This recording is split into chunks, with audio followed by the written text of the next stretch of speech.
last night to see if he was barefoot. Is that still the case? Is he barefoot? Because I know on Facebook somebody posted a picture of these could be his shoes, or is that so he is presumed to be barefoot at this point?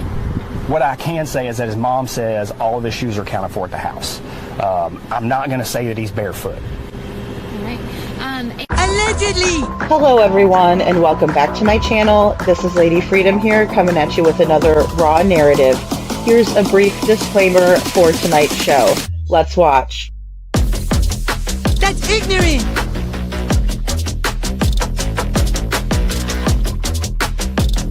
Allegedly, that's ignorant! Ignorant.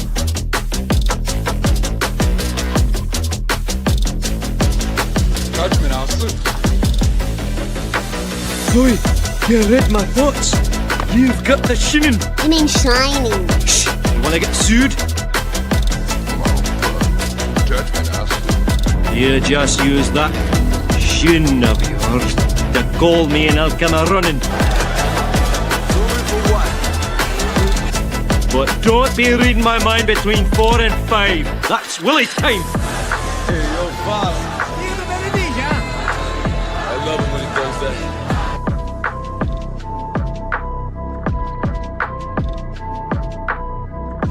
Let's watch.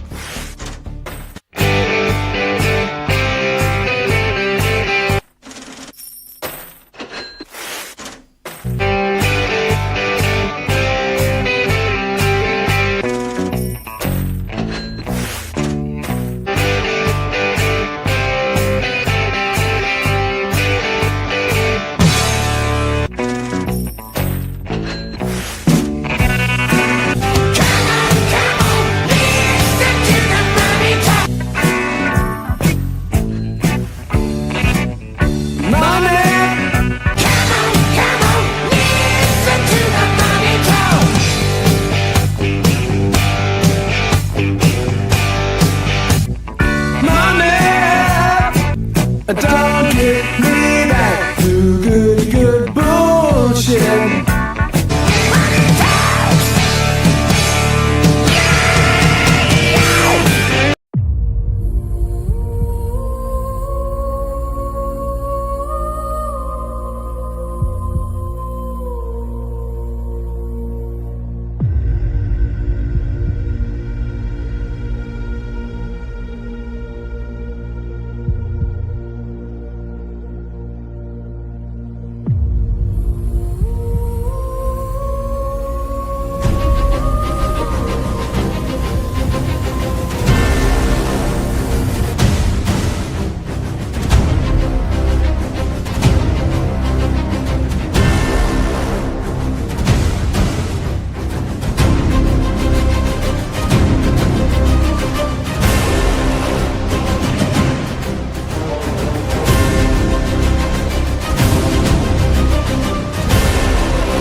Hello everyone and welcome back to my channel. This is Lady Freedom here coming at you with another raw narrative, and it's so good to see all of you tonight. I'm so glad you're here, and I saw little Miss Sharon. Thank you so much for being here and clicking that like button. I really appreciate you. Also, I see Andrea, good to see you, and Daisy Duke, good to see you, and VW Hologirl or WV Hologirl. Half the time I think I mix it up. I'm so sorry, girl. Thank you so much for being here. And Daisy Duke, I think I said Daisy Duke, and Ann Reynolds. Good to see you, Ann Reynolds. Coffee, Crime, and Cats. So nice to see you. I really wanted to come on a little bit earlier tonight because I want to get to making a couple of videos to post. So, but I found this interesting story that you guys were telling me about. No, I'll make myself a little. There we go. So Pauline Pusser, and I said it the wrong way when I said it the first time, but it's Pauline Pusser, and she is finally getting justice. She was exhumed back in February of 2024.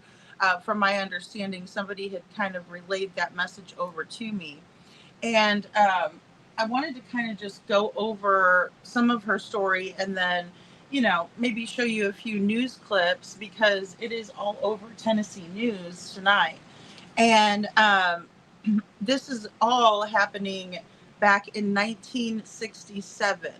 1967, and that's why you see kind of the older style photographs up here. That is actually the car in question that Buford, right? Sheriff Buford Pusser was getting out of, and he was trying to pass off a story which worked for decades. It worked for decades. So McNeary County is in West Tennessee, and this is all in Adamsville, Tennessee. It takes place in an area where a lot of pop culture came from with Walking Tall. Now, our friend Town Chat Cafe, she was telling us about this story. Hey, Leslie, keeping it real. Good to see you. And, I thought it was really, really, interesting, the story. And then I was like, oh, yeah, there was that movie with The Rock and, Dwayne Rock Johnson. And so I was like, okay, yeah. And, I said I really didn't know a whole lot of wrestling earlier today, but I do know who The Rock is. So, of course, I know who he is. Little Miss Sharon says 1967, the year I was born. Oh my goodness, Little Miss Sharon. I mean, this is like really interesting. I think you'll really enjoy it, but that is very cool. So this is like a local legend. This guy is, right, and his name is Buford. Excuse me, Buford Pusser. Wow, I'm gonna really butcher his name tonight, obviously, but. This new FBI evidence was compared against old crime scene photos. So it's really, really interesting how they were able to, again, put a fresh set of eyes on it decades later, right? Decades later. And they realized that the story that was initially given was incorrect. It revealed that Sheriff Pusser actually murdered his wife, right? He murdered Pauline in cold blood. And they were examining the photographs, right? And this is all done by the TBI, right? Tennessee Bureau of Investigation. So shout out to the TBI. I'm glad that you guys worked a cold case. But I did write, thank you for solving this case. We need you on Sebastian, right? And Summer Wells. I should have put Summer Wells in there too. But I just have had Sebastian really heavy on my heart lately. So this guy murdered his wife, right? This is actually, if you look on this background, underneath the water tower is the picture of his face, because he also shot himself in the face. Like, he shot himself in the face to pull all of this off and to pass his story that his wife wanted to join him on a ride-along early that morning. And this all happened August 12th, 1967. And he blamed an ambush shooting. So he blamed armed assailants, and what it was is they were actually in the vehicle, right? So the car that's also on this background here, and she's driving with him on this ride along, right? And so when I say ride along, he's a police officer and she's just riding along with him, right, to a call. And it was supposed to be like a disturbance call, something like that. So this ambush happens, right? And there's actually a sign in the town, and I'll try to find the news clip for you guys. But it says, like, this is the ambush site of the Pussers, right? Buford and Pauline. And, like, I have to just say this, and I'm, maybe I'm being really shallow, but if I look at Buford and then... I think his name's Buford. I keep calling him Boof. But if I if I look at this guy, I'm like looking at her. She's gorgeous, you know. She's just very, very beautiful woman. And you know, the brother, he's the only surviving sibling. He was interviewed, and we'll watch a little bit of his statement. But he said he misses her terribly, and he said she was the nicest woman, and he knew that they were having issues in their marriage, and he said he really wishes that she never went back to Tennessee. And it was just, it's heartbreaking, guys, because he's an older gentleman. And let me get my big head out of the way. This is him too, right here. So you can see him in the blue shirt. If I move, there we go. So yeah, that is her brother, her surviving brother, that spoke on the situation. So again, we're back in 1967, right? In this car, she goes for the ride along. There's an ambush. It's early morning, and it's August 12th, 1967.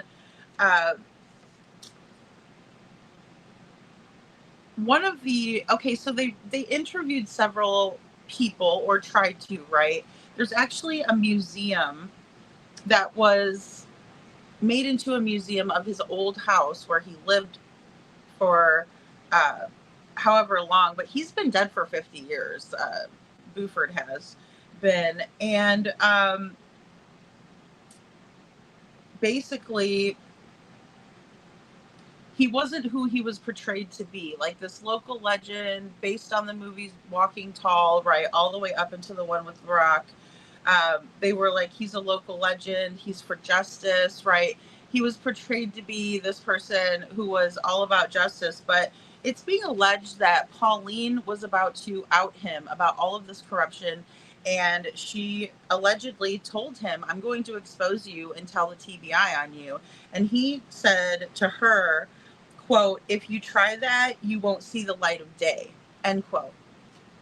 So he was not happy about being exposed, outed, whatever. David Roush, who is the director of the TBI, right, current director of the TBI, said, quote, the case built largely on Buford's own statements closed quickly, perhaps too quickly. And I have to second that. I think it was closed a little too quickly just based on his statements. Now, I studied another case and worked on another case for our friend Jana, who her sister, Crystal, in my opinion, was taken far too soon by her husband, right? And there was a shoddy police investigation. This is Crystal, and this is one of my favorite pictures of her.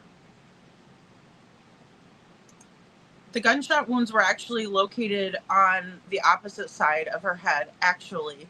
So when we were supposed to believe that her husband, who was also involved in law enforcement, really couldn't hack it, but he was involved in law enforcement, was interviewed by Alan Irby, right? Inadequate inquiry by Alan Irby, and he's the one that's sitting far too close to me. Where's little me? There we go. Right? Inadequate inquiry by this deputy Alan Irby. And Alan Irby was really great friends with Tony, right? Nasty, hussy Tony, who is pictured up here. And let's see if I can take Lady Freedom off for 1 second. I think I have to add that beforehand, so I won't be able to take it off. But that's Tony. He was found on like multiple dating websites. He's a real jerk. But nevertheless, he was interviewed for like 9 minutes, and that was it, right? And they let him go, and they took his word for it. And Sheriff Scott Matthews also was involved in overseeing Crystal's case. And Jana and the family met with this guy, Scott Matthews. He's still the current sheriff there in Louisiana, is where this took place. And let me move my head again. Yeah. Right. So, and Crystal's always in my, intro every single night, because her case is still unsolved, in my opinion. They blamed it on her this time. They said that she shot herself, which the exit and entrance wounds of the bullets do not indicate that she shot herself. It was also later found out, even more recently, that Crystal had copious amounts of Benadryl in her system, and in no way, shape, or form could she possibly have done this to herself. Her sister since has fought for legislation and law involving the proper sending of human remains. So, and everybody that's been with me from the beginning, you guys know, Jana, she's been on panel several times. Everybody that signed that petition, it's because of you that justice is being served for everyone and people are being respected when they're not here to defend themselves. And to me, I think that's a huge win, and I'm very proud of her. And I'm proud of you guys too. So with that being said, it's very interesting, and I wanted to bring this case in just to start out tonight and talk about it, because this is the result of domestic violence. Sometimes we're here to tell the story, sometimes we're not. And we still need justice in Oak Grove, Louisiana for Crystal McCrory Jones. Right. And you guys will see it in the scroll too. When I put the scroll up, I think I had it up this afternoon. Sometimes I put the scroll on. Sometimes you can't really see with it on there. But nevertheless, go check out my videos. If you guys are not familiar with Crystal's case, please check out my videos. Pretty please. It's really important to get that awareness out there. And I know that her sister's always working on new petitions. So as we get them, you can sign them. There's also petitions that are still posted that are trying to get passed through. So absolutely go check out my content on Crystal McCrory. So back to Pauline though. Pauline was threatening to expose her husband right to the TBI, and they took his word for it that, it was some armed assailants, and he's like, I got shot in the face, right? And that's a picture of him. But they realized over the last 3 years, they've actually reopened the case. So that was done through the TBI and the local DA who reopened the cold case. And, they exhumed her body after probably deep diving into the case. So that was like 2 years later. If we're saying 3 years, because 2024 was last year. So that's when they exhumed her. So it took them that long. They would have had to have probable cause affidavits. Now, all of this is going to be coming out and it's public knowledge. They're just working on finishing up their redactions. And then once they do that, they'll put it out for everybody to see. But I think you do have to go to Tennessee University. I don't remember which one. If you want to see it in person, I think that's one of the news stations, because they said at the press conference that it would be public knowledge. They're just working on redactions. But then I watched another clip that said, you will have to go to view it. It'll be in the archives type of a thing. So very, very interesting. Another point they made during the press conference is that it doesn't really read like we would think it would, right? It's tons of information. I mean, they poured over all of this stuff. So there's still questions, but they've come to this conclusion based on a couple of different factors. But I mean, they noted that the events did not happen the way that Buford said that they did, right? And that Pauline she was shot outside of the vehicle and placed back into the vehicle, right? And that the vehicle in question is, again, up here. So, if you want to take a gander at that. Hey, Lori. And thank you guys so much for hitting that like button. Coffee Crime and Kat says there was an earlier Walking Tall movie too, 1973, starring Joe Don Baker. Okay, I think they showed a clip from that one, because they showed like a clip from maybe that one and the one with The Rock. So, and I was like, oh yeah, because we were talking about it before. Oh, thank you. Thank you, Lori. YouTube kicked you out, Leslie? What the heck? it was doing weird things earlier. Like it was it seemed like the live stream I was watching was like breaking up, and so I had to like leave and then come back in. So I don't know why I did that. You were 12 back then, Leslie? Wow. Yeah, and see, I wasn't born yet. I was born in 82, so I was not born yet. And what was the other thing that they were saying? Oh, they were saying that, they believed that the gunshot wound to his face, like we're looking at his face right now up here after this occurred. So they were saying that it was just too close range, right? Because if it came from outside of the vehicle, because what they said happened is they pulled up and then somebody like pulled up behind them or pulled up beside them, rather, excuse me, they pulled up beside them and open fire, right? Because she was shot up. I mean, poor Pauline. And I don't know all of the details, but just a beautiful woman. And like, I don't even know what she saw in Booty Buford over here. I have no idea. I can't tell you because he seems like a real jerk. And people were like, yeah, he's mean. And then other people, like the old timers, like one of the guys knew him from, back in the day, whatever, they were friends.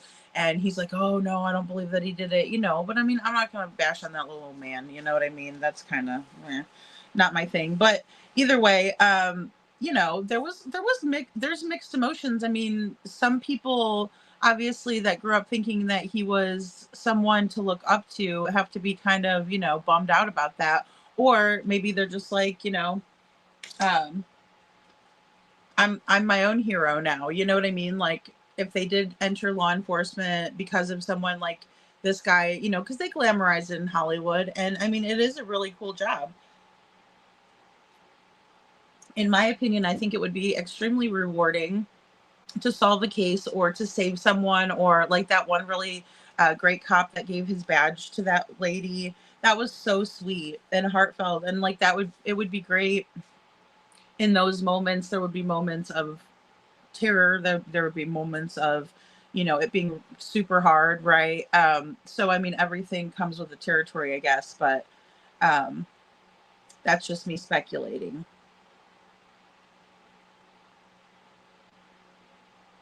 Oh yeah, okay. I already said that about the self-inflicted. But yeah, so sorry guys, I kind of took quick notes on the case so I can kind of give you guys some background. I have never heard of this case. I've never heard of this case. I butchered that lady's last name. Almost said a bad word.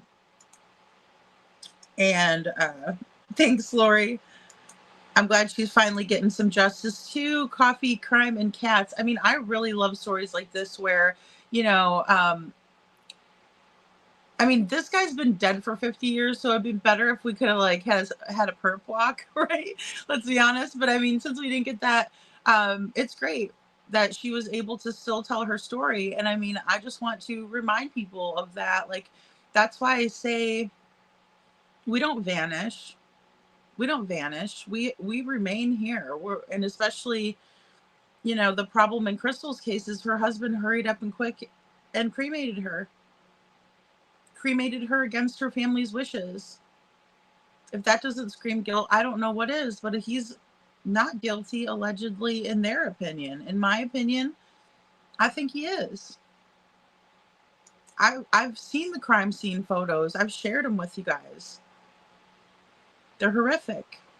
Hey, Babs. Babs says, I saw this briefly on the news earlier, and I was always told now I'm going to be reading it and I'm going to say it the way I don't want to say it. Oh, Lord. Pusser was a hero. That was valiant. Yep. And yeah, for his justice, and didn't see all of it, but it's shocking. I know, it's crazy, Babs. Like, that's what they were like portraying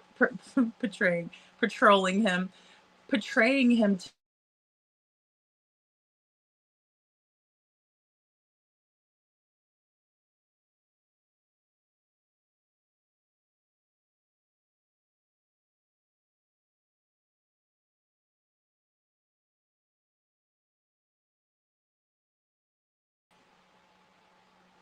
Sorry, guys. I think I froze up there.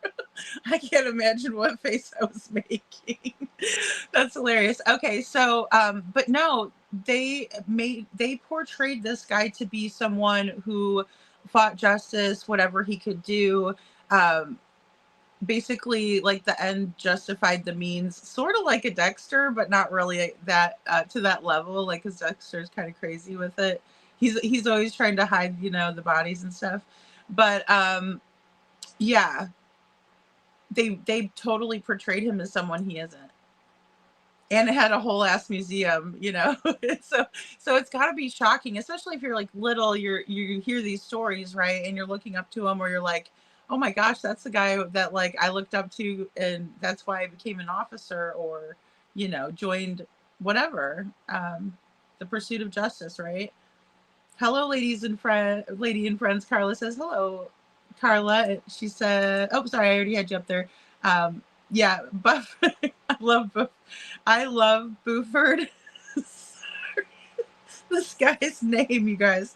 This is unprofessional of me. Okay, so Buford Pusser. All right, I'm gonna stop. We'll call him BF. How's that? BP. Sorry, BP. There we go. BP. I grew up in Knoxville, Tennessee. I remember watching the original movie Walking Tall and how sad it was. Yeah, like I've never seen the original one. I can't lie. I've not seen the original. I vaguely remember the one with The Rock in it, and I only watched it because The Rock is in it. I'm like, yeah, we can watch that. That's, he's good looking. Babs, watch the movies. They're great. Yeah, and it's gonna ruin the movies for people. Hopefully, it doesn't. I'll still watch it.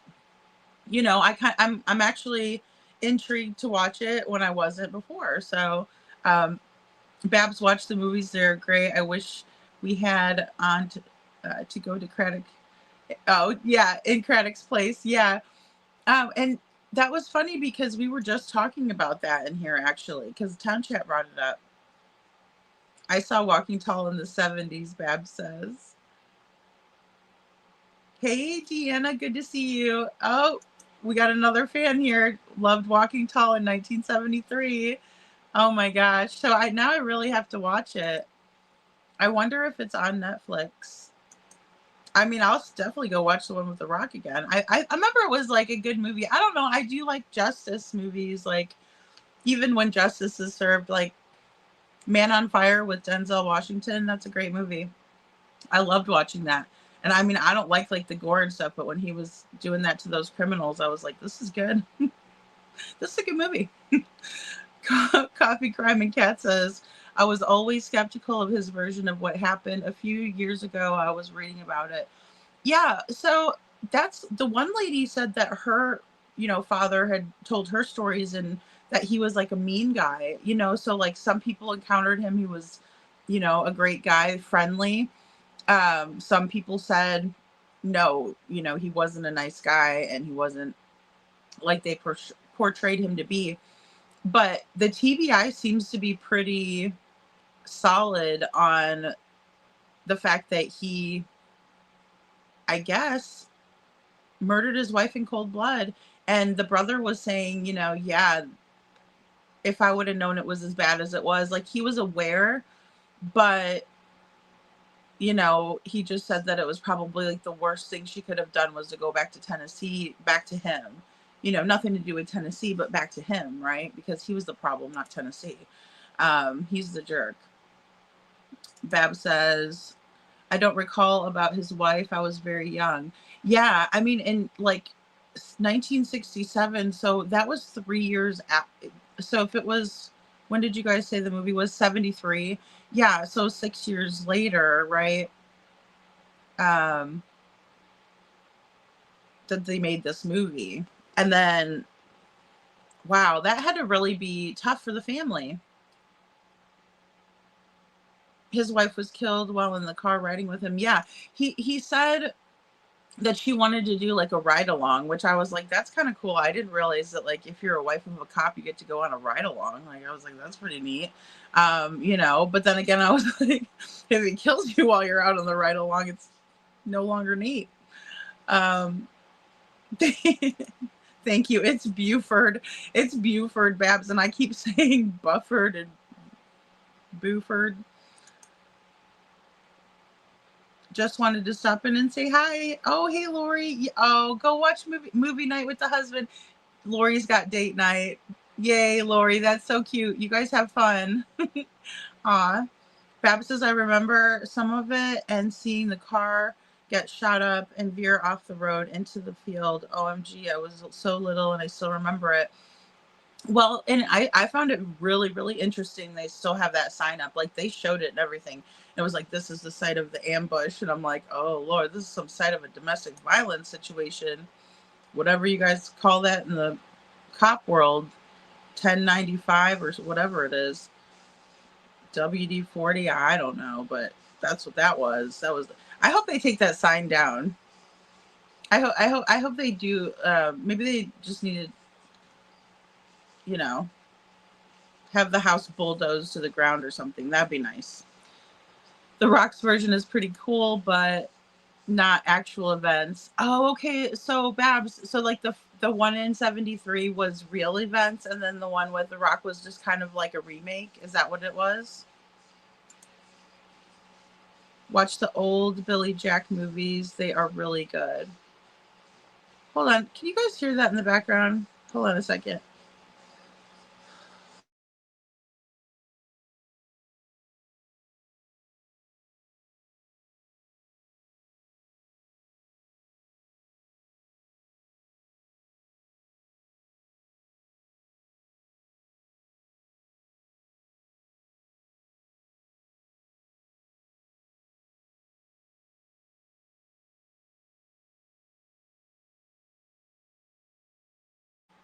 Okay, thank you. Sorry, guys.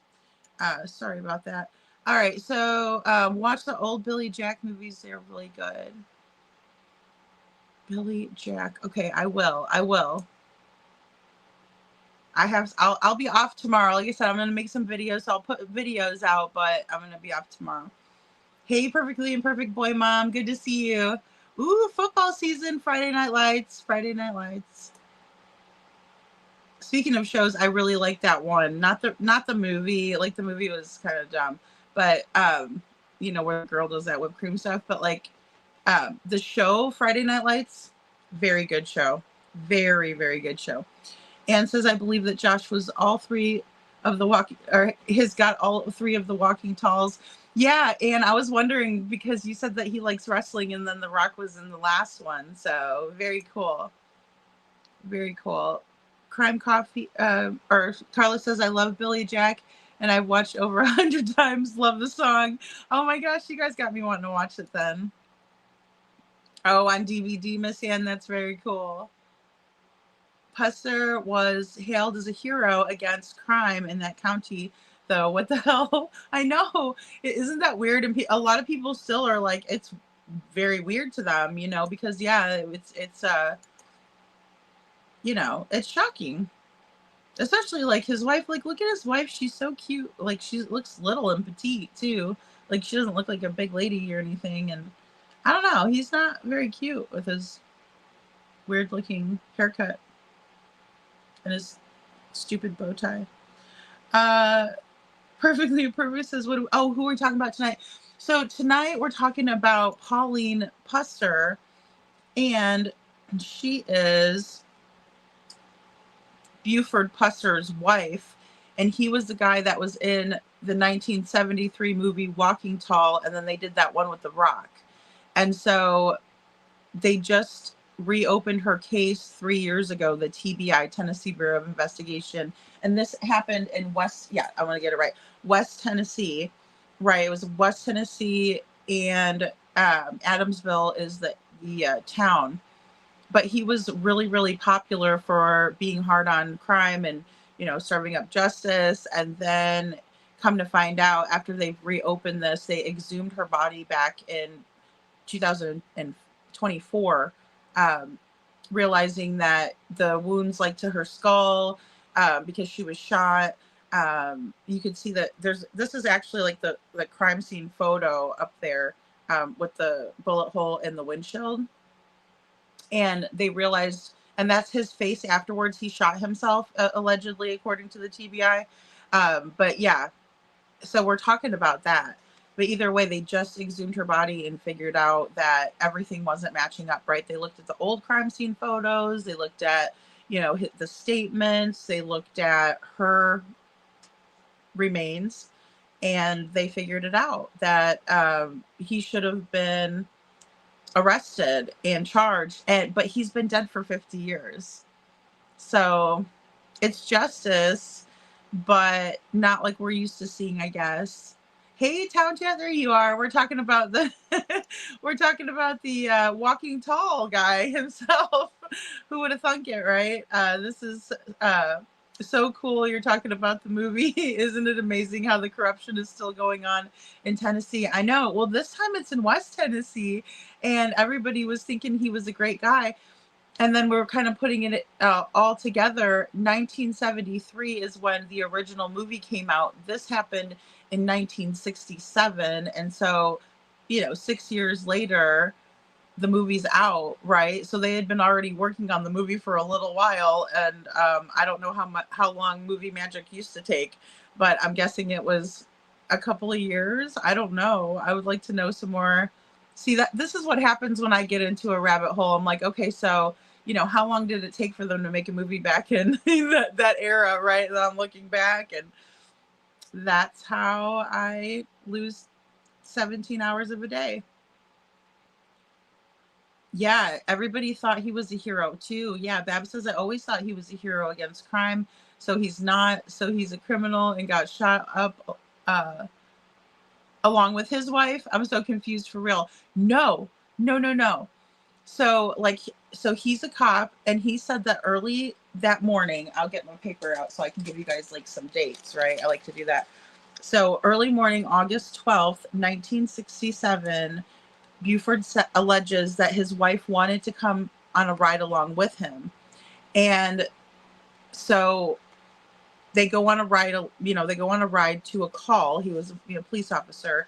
And he alleged, I'll just say what he alleged first, that the assailants came up and ambushed the two of them, shooting up their vehicle, right? So came up next to them and shot up the vehicle, and that's how Pauline was killed. But that's not what happened. I'll take this down. That's his face too. He was also injured in this shootout. But since the TBI opened the case 3 years ago, they exhumed her body a year ago, and they found, well, now it's going to be 18 months ago. They exhumed her body, and they find out that the crime scene photos from way back in 1967 and her photos of her, not photos of her body, her actual body that they pulled out of a grave, did not match up with his story, because all they did was take his statement. That's it. And they were like, okay, no big deal. And yeah, you're going to be a walking tall, famous for walking tall, as we know him today. Like, as a lot of you guys are saying that you know him today. Hey, I am Two Bear. Good to see you. I am Two Bear says, y'all ain't wrong. Billy Jack, one of the best movies ever made. You guys, that's great. I love that you guys know all about this. I'm like so out of the loop, so but I saw the story. It just broke tonight. This is like breaking news. But they've been working this for 3 years. They reopened it 3 years ago. The Tennessee Bureau of Investigations did. And they exhumed her body February 2024, right? And they're like, this does not match, right? There's a literal sign in the town of Adamsville that shows where they were ambushed, right? Because everybody believed his story. So, but come to find out, they have just announced during a presser that they believe that his story was bogus, and he was the one that shot himself and did that to himself. I'm going to take this comment down. Did that to himself. Like, you could see how right here, his mouth is, he's got scarring up here. That is from the gunshot. But they determined that wouldn't have been the result of someone shooting from outside of the vehicle. They also determined that Pauline's body was shot up before and outside of the vehicle and then placed back into the vehicle. So the whole story about her wanting to go on a ride along with him is all bogus, in my opinion. And like I said, it's going to come out. They're working on redactions and they're going to release everything to the public. The whole case file from 1967, and then everything that they've come up with now.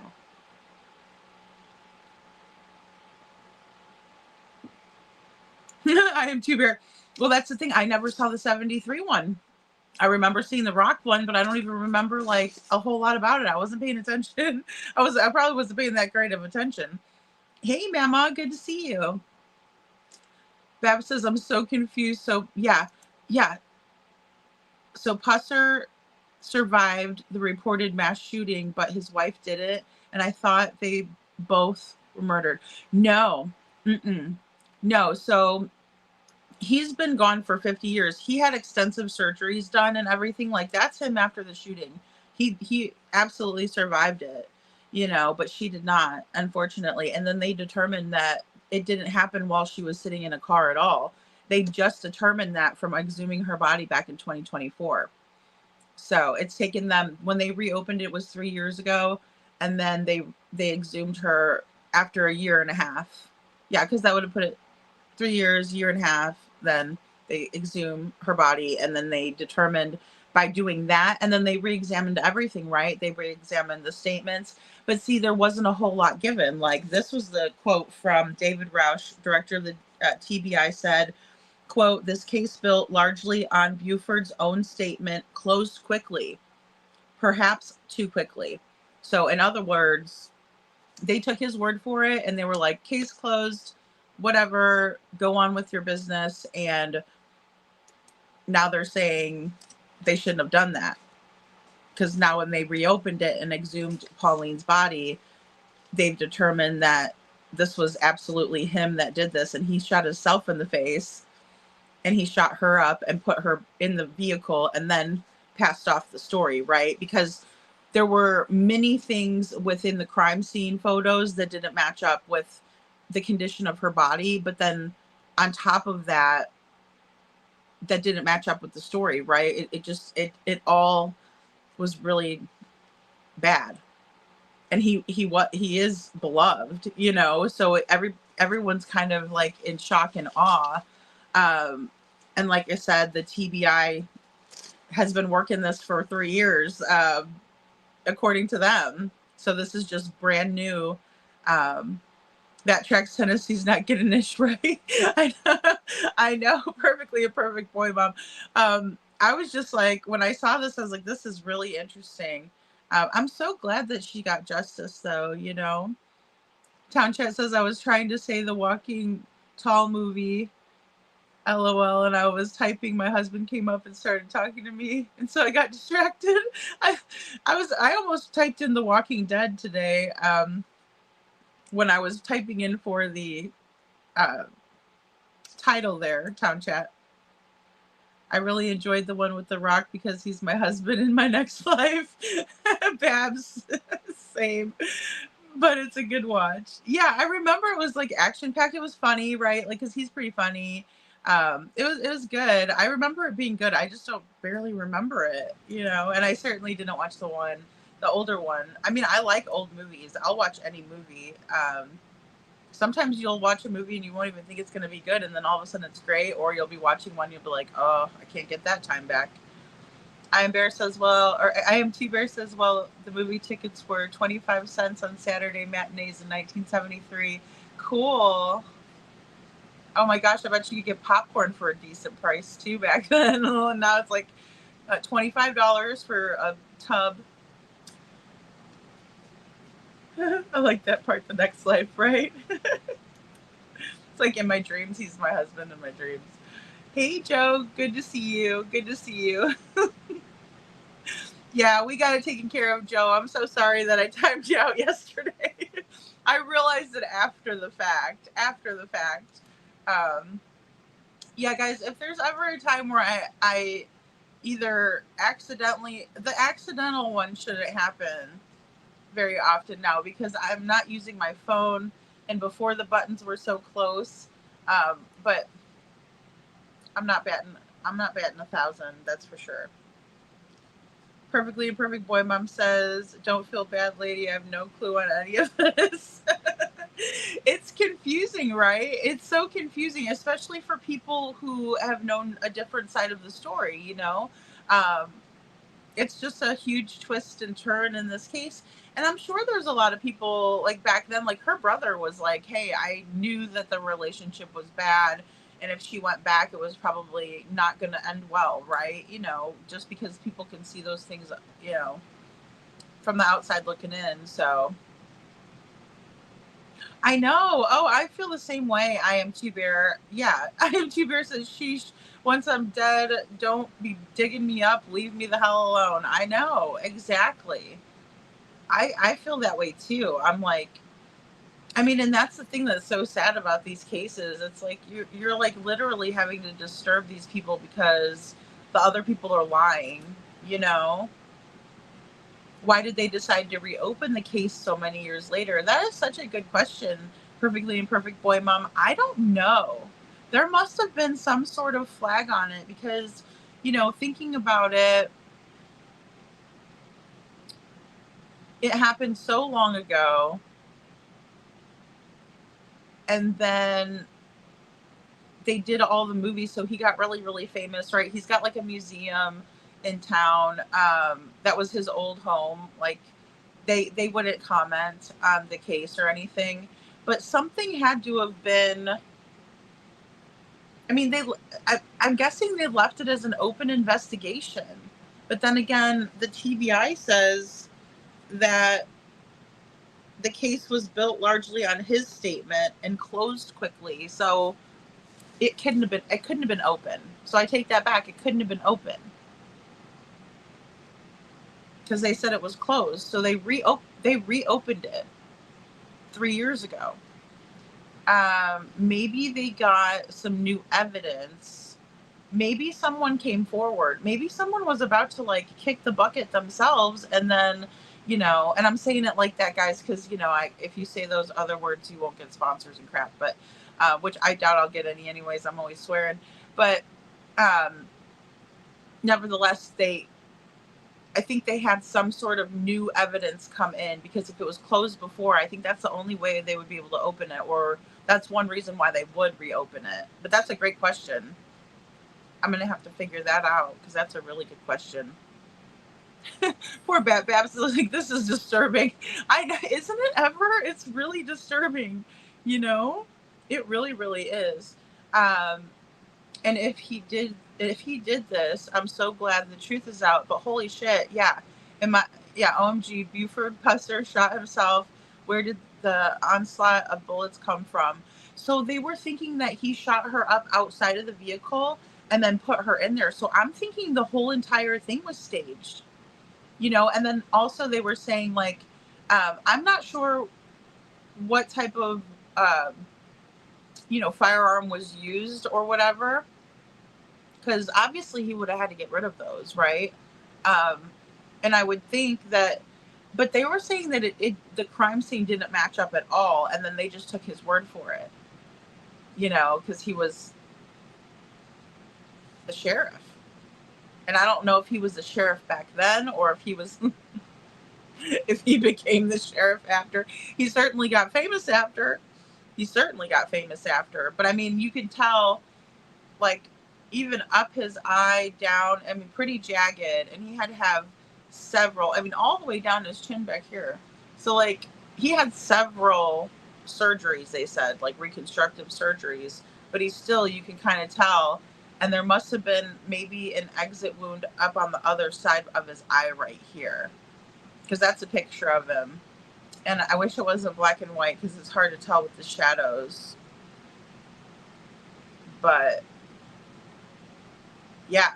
So what they said there was no way that, like, if someone was outside of the vehicle and shot through, and that it was more of a closer range shot that created what we see on the screen on his face, right? And then they also said that when they exhumed Pauline's body, they could they could verify that there were gunshot. I'm just gonna say it. I'm not saying that pew pew crap. There were gunshot wounds to her body that, you know, obviously were made prior to and not from a vehicle that was parked next to them, as he said, that was shooting into the vehicle. That's what they determined anyway, to the best of my knowledge. And Carla says, I don't believe their story now. My dad knew that family and he was in the service and got sheriff to clean up that town. There was major corruption there. Oh, okay, Carla. Wow. Well, and see, it's, to my knowledge, it's being alleged that Pauline knew that Buford was a part of the corruption and she was about to go tell on him to the TBI. And that was the motive for what, you know, the reason why he did this to her. That's what they're saying, is that he was corrupt. But that's why it's so interesting, you know? I mean, I think it's completely interesting. I Am Two Bear says, and TBI solved this? Yeah, okay, I'll take it with a grain of salt. I Am Two Bear. I know. Well, hey, guys, like I said, you know, very, very interesting story. And Linda Hall, good to see you. And we were just talking about it. The weirdest thing is we were just talking about it. And I don't know if Town Chat has ESPN. No, I'm just kidding. ESP or something like that. But we were just talking about this not long ago. Carla says, I Am Two Bear correct. TBI is corrupt and they don't want another Buford Pusser. Right. Right. Well, and I mean, I get what you guys are saying. Totally. You know, like if he was against corruption and he's taking down the corrupt people, then maybe they wanted to make him look bad. But he's been dead for 50 years. So I don't know. You guys are so interesting. I love hearing what you have to say on these things. There were people that didn't believe his story back then. Yeah, Coffee, Crime, and Cats. So, like I said, it was pretty 50-50 when they were interviewing people. Some people are like, no, I don't believe it. He would never do that. And some people are like, well, I kind of heard, you know, and then a lot of it's hearsay too. And a lot of it is, I mean, this happened in 1967, right? So it's very possible that, I mean, people were just completely devastated, right? I just think it's interesting because I mean, some people were like, yeah, he could have done it. Some people are like, yeah, we know he did it, and other people are like, no way. You know, it was all kind of split. Why were they re-examining such an old case where all the victims gone? What the hell? Good point. Good point. Perfectly imperfect boy, Mom. That is a really good point. And here's the thing. Someone brought it up. And if it was, and whoever it was, I thank you for this. Because you guys kind of set me up to understand, you know, about the case a little bit and know what to look out for, right? But someone in chat said the other day, why are they exhuming Pauline Pusser's body, right, when that happened in 1967, but they can't find, you know, Sebastian, Summer, you know, all of these newer cases, right? So what's up with that? And I was like, oh, okay, I've never heard of that case. Well, then all of a sudden tonight it just broke. So, yeah, so TBI can solve a 1967 case but can't find Sebastian. Exactly, Deanna. Yeah, precisely. And I just thought it was so interesting. Carlos says he had to hire his own police as most in the department were corrupt. Really? See, now I want to know his story. I want to know Buford's story.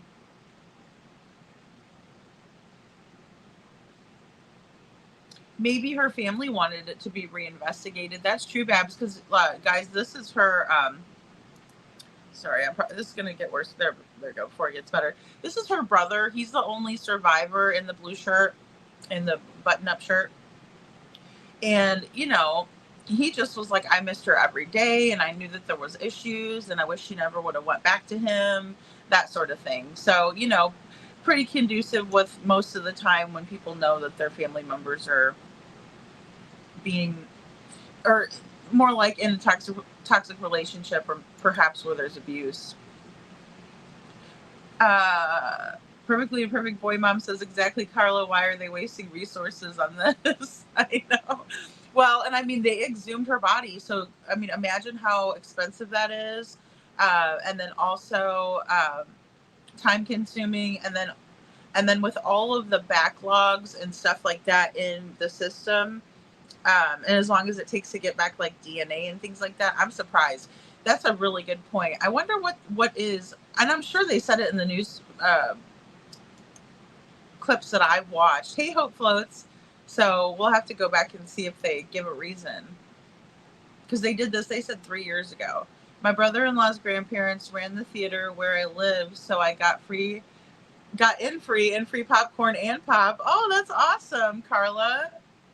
That's nice. I'm really bad when I go to a movie. I try not to drink, like, because you know how they give you like like the whole drum full of pop, and I'm like, because I'll have to like pee in the middle of it, and then I won't want to go. And my brother, who's 9 years old, was in junior high and kind of small, and he was called Walking Short. Aw, that's cute. Walking Short. Aw.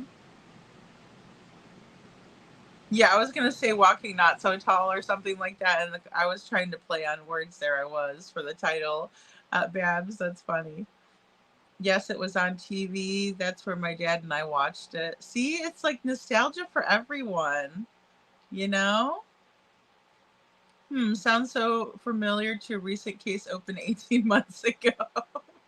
I'm telling you.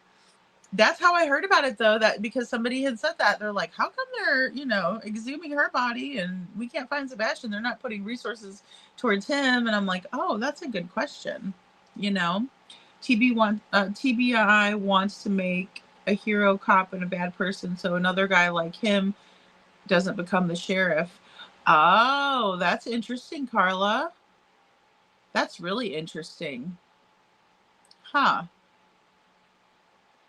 I mean, everybody has told, oh, well, I shouldn't say everybody, a lot of people have said the TBI are really corrupt. So I believe it when I hear it. Well, I mean, I've witnessed it. I mean, just the way they've handled Sebastian's case or not handled it. GA64, good to see you. She says this is off topic, but did you see where SF copyright struck? Oh, yes. Twice today. Yes, I did. Yes, I did. Yeah. And when people are jerks and they do that, you can get 3. And if you get 3, they'll take your channel down completely. So he's just terrible. Terrible. I'll tell you, I had someone do that to me. They asked me to, it was one of the trolls that I put in my anti-bullying video from Terry Lynn's group. But yeah, it was Forever Nikki's mom. And she asked me to do a tribute for her daughter. And so I did a tribute and had all the pictures in there that she sent me and everything and put it to music. And I worked really, really hard on it. And she copyright struck me and tried to get my channel taken down.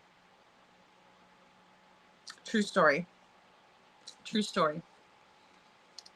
Yeah, so when I heard that, I was like, oh, and so sometimes when I have a lot of like outrage on something, I'll just sit there and listen instead of talking, because if I talk, I'll probably put my foot in my mouth and then I'll feel bad about what I said, or you know, the mods will have to work and then I don't want to have to make them do that, because I like Chris from Mob Crew. I really do. I like him a lot. I think he's a good guy. I think he does really great research. I think the way that he actually goes out and searches is really cool. And then I also think his computer skills are, you know, really good. So he could definitely probably teach me tons about how he does things. And I watch like even the videos that he puts together closely,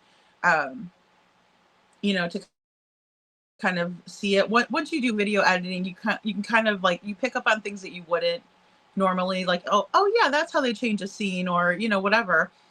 And so I've learned a lot from Chris, actually, just watching his videos. So I don't know why SF wants to take down the good people that are trying to find Sebastian, other than the fact that he got paid 15, you know, G's to do that. I mean, he got paid 15 G's. That's, you know, enough for his soul, in my opinion. Babs says the TBI needs to stop worrying about 50-year-old cases and pay attention to all the BS cases. Yeah, Sebastian Rogers case. Yeah, I agree. I agree. Well, and then, you know, with Summer too. I mean, what about little Summer? Where is she at? Layla Santinello, Holly Snap. They have all of those cold cases that aren't solved. I mean, just even the ones that are, you know, like obviously this isn't Tennessee territory, but like Harmony Montgomery, I mean, she still hasn't been found. Little James Hutchinson thrown into the Ohio River. They were never able to find him. That's all. I mean, that's what they said. So we don't even know if that's really what happened to little James. All we know is that he's still somewhere missing out there. It's so sad. You know, Carla says, amen, Babs. Oh, Mob Crew. Carla. Chris from Mob. Annie says, up correction, it's called An American Hero. An American Hero. Sorry, Annie, did I miss something up here? I might have missed something up there. He ran for sheriff and no one... Oh, he ran for sheriff and won because the sheriff and the whole department were corrupt. Oh, okay. So everybody was sick of the corruption and he ran, and then they elected him in, which is Buford. Thanks, Coffee and Cats and Crime. Okay, I thought he was a legendary hero in Tennessee, and now he's a POS. Just great. I know, isn't that terrible? I don't know though. Now you guys got me thinking about it. I'm like, well, maybe this is something more to it, right? Maybe there's more to it. But see, because I've always heard that they're corrupt. Like, that's the thing. Like, I'm always hearing, like, they're very corrupt. They're very corrupt. Hey, Poppy Love. You know, everyone in the TBI. Like, I've watched multiple videos where people are like, they're super corrupt. I Am Tuber says, so who would benefit in trashing a hero? What's the end game? To detour vigilantes? I don't know. I mean, I am assuming that her family was maybe asking for it to be reopened or something. Some new piece of evidence or corruption. I'm confused as you guys are. I just kind of wrote down the facts because I wanted to tell you the backstory. And then, you know, I figured we could watch some clips because, you know, it's very odd, like Babs is saying. I mean, he's supposed to be a hero, right? And then also, if you guys are saying that he was elected in because there was corruption already. Now, it's been alleged by the TBI. I wonder in the documents what type of evidence they have to support that she was telling him that she was going to tell on him for being corrupt, right? His wife, Pauline, allegedly, according to them,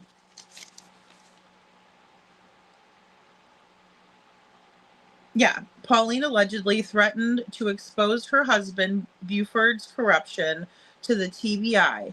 He told her, if you try that, you won't see the light of day. So if you try that, you won't see the light of day. That's what they're alleging now. I wrote that from their press conference.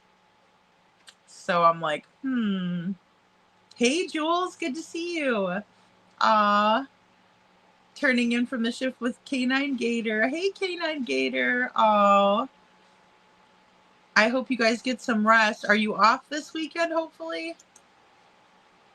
Give Gator a kiss for me. Babs. Linda says, wow, you got a hero and then you get the rug pulled out from underneath of us. I know, Linda. Like, a lot of people were feeling that way too. They were just like, it was mixed reviews when they were talking about it. It really was. They were like, no, not Buford. Like, he wouldn't do that. And then other people were like, oh yeah, I heard, you know. I want to watch it too, Babs. I got to watch it, you know. Because I got to find out about this guy. I'm going to be doing a deep dive into this guy now. I'm going to go down the rabbit hole. How long did it take to make the movie in 1960? If it happened in 67? Because that's the thing. They're saying that she was trying to expose him for corruption prior to. But when did he become sheriff? What year did he become sheriff? You know, was that after? Did he run for sheriff after all of this? I had to help clean the theater, so there's another reason I got stuff free. Plus, I babysat for a little nephew and took him to the house. They were connected to the theater. Oh, that's cool, Carla. That's still that would be a fun job. I'd work to see movies, especially when I was younger, you know. Maybe they waited until his daughter passed before her family wanted the case reopened. Oh, okay. Did his daughter just pass away? Thank you for being here, Monta Gosandra. I think I said that, Monta Gosandra Google. Yeah, maybe that's it. But I think it's a valid question to kind of figure out, you know, what prompted them to do this. I'm curious as hell. There's 3 movies: A Real American Hero about his dad, and then there's Walking Tall 1 and 2. You can watch them on YouTube. Okay, Annie. Thank you for being here, Annie Dom, and let me know. Wow. Hey, Meow. That is interesting. Perfectly Imperfect Boy Mom just shakes her head. Oh no. I know. It's crazy, right? Hey, Adam Forever 21. Oh, I'm in Wow. This is a town my sister lives in, and she always talks about this. Really? What does she say? What does she think about it? I'm curious. Bab says, okay, no shit. Adults using pacifiers to relieve stress. I got a pacifier for you. Did you guys see that little panda bear? I saw that thing and I'm like, I mean, I'm curious to see if it works for people, but I mean, I don't know. I don't think I don't know. I'd rather have like a dog or something, you know, or a cat. It's okay. It's you know, and then I'm like that too, Babs, when we get like the bra commercial and all of a sudden we have like boobs right there. I'm like, oh, I did not want to see that. Linda Hall says, who's next? Who's next? Roy Rogers? I know, my gosh. I know. Well, it's just kind of like, you know, when all the Hollywood people came out, I never liked P. Diddy. I always thought he was like a jerk and I never liked him, but like, so I wasn't shocked with him. I mean, obviously, like some of the things that came out were shocking. You know, like too much baby oil, too weird, right? But it's like, I'm trying to think of who. Well, for one, I heard Axl Rose is a real jerk in real life, and so I was like, oh.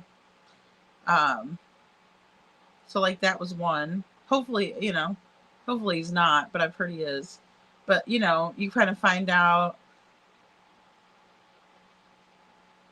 Kevin Spacey was one that I always liked as an actor, but then I found out that he was a weirdo. There's been several. I can't believe I just drew a blank on that because there's several of them that are creepy as hell in Hollywood. Oh no, Carla, be careful in the storm. It was looking like it was going to rain here and then it didn't. I was like, that's weird. GA64 says, I think SF is still getting paid, in my opinion. Well, he very well could be. I mean, he's really screwed everything up with Sebastian. He never talks about him. So, I mean, they might as well pay him for what they want him to do. But I think he very well could be still getting paid. You know? And the Lone Ranger. Obviously, Chris really got under his skin. Yeah. That, though, is entertaining. I know I Am T-Bear. I'm sure he did. Well, I mean, Chris is really good at what he does, you know? And I'm sure that does upset someone who is such a total friggin' hack. You know, like SF, in my opinion, of course. He's a real jerk. He was going around telling people that I never got my real estate license. Like, really?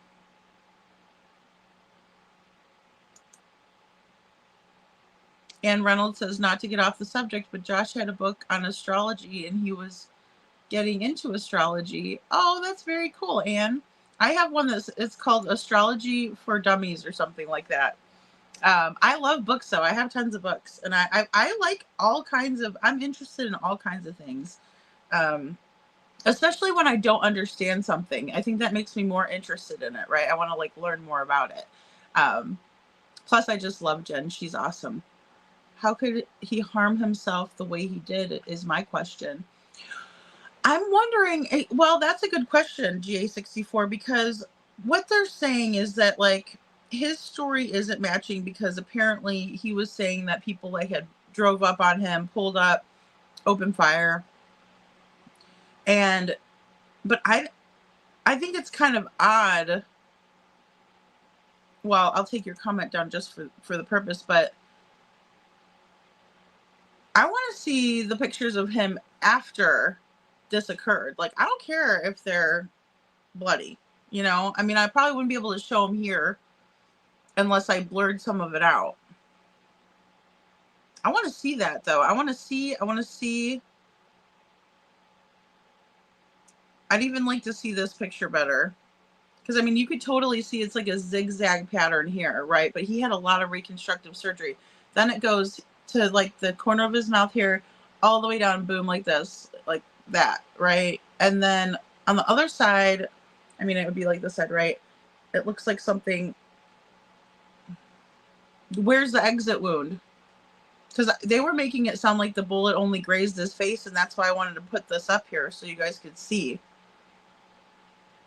Because it definitely doesn't look like the bullet just grazed his face, because that's what they made it seem like. I mean, there could have been an entrance wound here and an exit wound here where we see the two lines coming down. I'm just very interested in analyzing this. Okay, searching for Zachary. Who's Zachary, Jules? Searching for Zachary tomorrow and Jesse on Sunday. I'm praying you guys find Jesse too. And Zachary, but who's Zachary? Linda Hall says, I saw the original movie and it showed his family was unalived in their house. By who? I got Prime, Babs. I got Prime. I got all of them now. I need to get rid of. I like to get rid of them. Sometimes I'll have one. You know, I try to only have one at a time because I don't watch them that much, and then I feel like I'm paying for it for nothing. But then sometimes I want a break and I want to watch a movie or a documentary. So I do have at the moment way too many of those streaming things. So I have Prime. I have Hulu with sports package.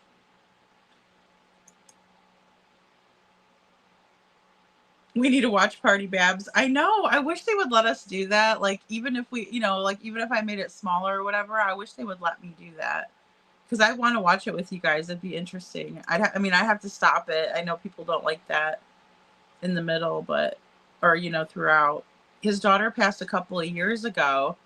Okay, well, that would fit with the timeline of them reopening the case then, for sure, because it was 3 years ago, according to what they said. Coffee Crime and Cat says in 1964 he was 24 years old, the youngest sheriff in the county. Okay, I'll write that down. Yeah, because I got a whole little profile on Mr. Walking Tall over here. I don't know what to think of him. I really don't. It's interesting, very interesting. 1964, 24, youngest sheriff. So he was already a full sheriff at that time in the county. And this is McNeary County, by the way, guys. McNeary County. Yeah, The Rock played the other one. That's the one I saw, guys, but I wasn't like really into it. I don't remember a whole lot of it.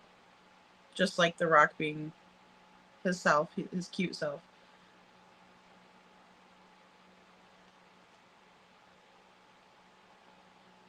Yeah, that's true too. When you're young, you don't like, yeah. No, I wasn't really young when I saw it. I remember it coming out and seeing it on one of the streaming things, I think. My life is over. If anyone would ever see me with a pacifier in my mouth. I hear you. This news has triggered a lot of memories and issues in us here. Like I said, I saw part of it on the news and I was working and partially watching. Yeah, I mean it is. It's a lot. It's different, right? It's a whole twist on the story. That shows how bad and dumb the Proudfoots are. Anyone that would say SF or would pay the SF to be a PI, he can't find his way out of a wet paper bag. Oh, I am back and I'm not urgently stepping away. Oh, town chat. That's funny though. Oh, I just think that guy's he's such a jerk. Finally got my email back. Hey, social butterfly, good to see you. Good to see you. Good to see you.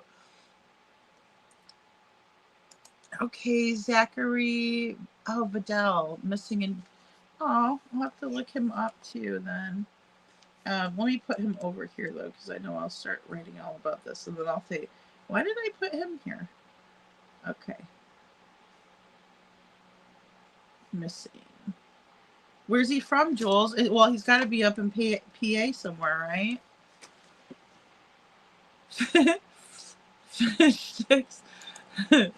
Fish sticks has always been, look over here at this BS, not over here at the truth. Amen, Babs. Yeah, yeah. And then he's like, oh, here's my drone footage so I can get on the show and talk. I'm like, oh, Lord. The good thing about strikes, though, guys, I did want to say that one thing about the strikes is that, like, you go to YouTube school and then, you know, they stick around for a little while, but they do drop off. So, I mean, the one that person did to me has dropped off by now. And I went to YouTube school and I aced the test for copyright. Imagine that. I really did. Like, they were like, you got 100%. I was like, there we go. And I didn't fight it because I just took it off of there. But I really did put my heart into that. And it was really hurtful. And I just can't imagine how, like, upset Chris has to be about that bull crap. It's just low down and dirty. Like, that's what it is. It's low down and dirty. For me, it was more personal and low down and dirty. But, like, it's low down and dirty for Chris because Chris is just trying to help solve this case. That's all he's trying to do. So it's so nasty that the Proudfoots are so worried because of their actions and what they did. And now they're trying to take him out. That is low down and dirty as it gets. Oh, I can't wait for that either, Jules. I know.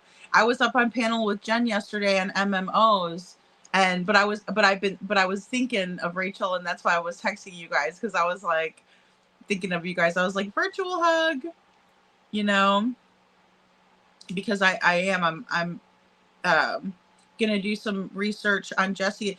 I might do like just a short video too. I need to put some videos out this weekend. Oh, did you have, was it something bad? Oh, I thought you were taking just a French girl break there, Town Chat. I'm sorry. I missed something. It was supposedly the guy's workers at the casino. Okay, that did the ambush? Well,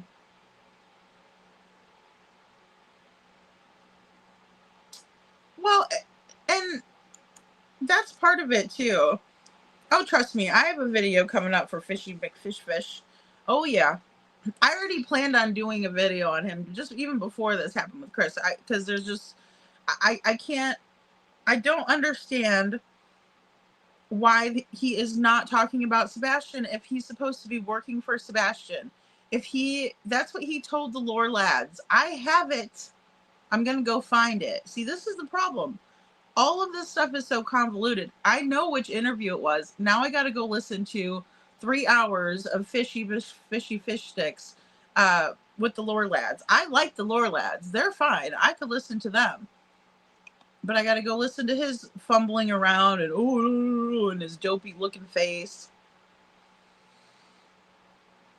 It's like, gosh.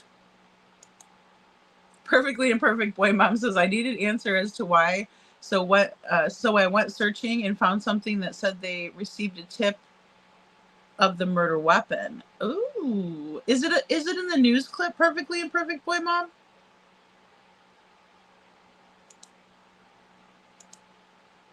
The Rock version of Walking Tall, OMG, my favorite actor is the bad guy in the movie, Jay the casino owner, Neil McDonough. Okay, nice. Nice. I'm going to have to go watch all of these again because I remember it was good. The one with The Rock was good. But I want to watch the 70s one. I like to watch the originals of things, and I always like to read the book before I watch the movie. If there's a book, I want to read the book before the movie. Otherwise, I don't know. I don't typically like the other way around. I mean, I'll still watch it, but Chris does his research and SF doesn't like his videos debunked, in my opinion. Well, yeah, and I mean, look, he's really good at editing and focusing in and stuff like that. And when I say editing, guys, it doesn't always mean changing it, right? Just like when I took the Texas Roadhouse footage and I zoomed in on the guy's camera, the yellow jacket, I edited that video, yes. But what I did to edit it was I took the raw video, I slowed it all the way down, and then I just zoomed in on a piece of it. I didn't change the integrity of the video. I just zoomed in on a piece of it. So it's not like I changed anything, although I did edit the video, right? And I enhanced part of it. Like this photo, the still that I have in here of the yellow jacket, this has a filter. This has a filter thrown on it because I was trying to enhance it in order for you all to see it better, right? But when I took that still, it was more so you could see the definition in Sebastian's shirt of Yoda, right? You can see Yoda's head. You can see Yoda's head in it. So, I mean, yes, did I alter this photo? Hell yeah, I did. I slapped a filter on it. But what Chris was doing was probably something very similar where he was taking the raw video, right? And then trying to identify, probably slowed some of it down. I mean, I watched all of it, but I don't know what all he did in order to see the cat, right? Slowing it very much down, taking, the still shots. That's how you can see more in a photo, right? She also doesn't like this one. They don't like this, right? They don't like this. They don't like this. They don't like this. They don't like this. Their fucking PI put this out. That was him. That was his fault. He's the one that put it out there. What do you want us to do about it? You're going to be mad? Be mad at this guy. Sorry. Oh. And then this is what they do when they get mad. All of them. Every single last one of them. They troll. They troll the streets, right? Just trolling through YouTube. Nothing better to do. Won't hand out a flyer. Won't hand out a flyer. Won't stand outside the Sumner County Sheriff's Office and ask for answers. Nope. They just go right ahead and troll YouTube. That's how they spend their time. Oh boy, these people, I'm telling you, if I didn't laugh, I would rage. Pam says Linda Hall Fish Sticks is a major fail. Feeds off of others and produces nothing. I'm sorry. He produces nothing, in my opinion, and he cannot stand for people to oppose him, but he has zero facts. Laura Lodge brought him down. Yeah, they're like my daughter's age. Like, like in their 20s. Oh, God. Indeed. I am too bare. It says it all. Indeed. You guys. Lore Lodge brought him to his... Lore Lodge brought him to his stuttering, stammering knees. They did. And he was like, oh. Sound like me. We could call him Beavis. I think Fishy's nicer than Beavis. I watched a video earlier of Beavis and Butthead watching Snoop Dogg. So now I'm remembering that and laughing. That's fantastic. Babs. Carla, the movies are disappointing after reading the book on most movies. Yes, I agree. Yeah, they are. They really are. Well, because then you get to know the characters so well, and then you're like, why'd they cast that person? That's not the person I was imagining. You know? Yeah, I know what you mean, Carla. Or sometimes they change it. Like, there's this fantastic book, and it's called The Time Traveler's Wife. But when they made the movie, it was the worst ever. Like, that book is way too complicated to put into a movie. I don't know why they... And then they cast Rachel McAdams, and I was like, what? I was like, no, that's not Claire. Anyway.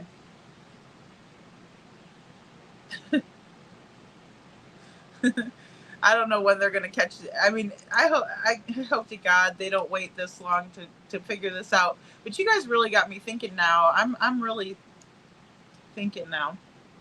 See what happens. I don't want to hurt myself over here. They're like the slimy used car salesman. Probably both smell.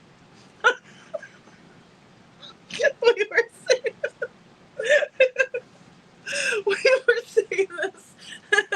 I forget who said it. It smells of horrible cologne and cigarettes. And coffee breath.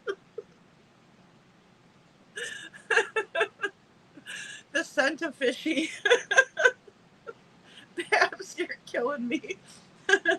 Hey, Kelly, good to see you. Thank you for being here. Oh, Lord, you're walking into silliness.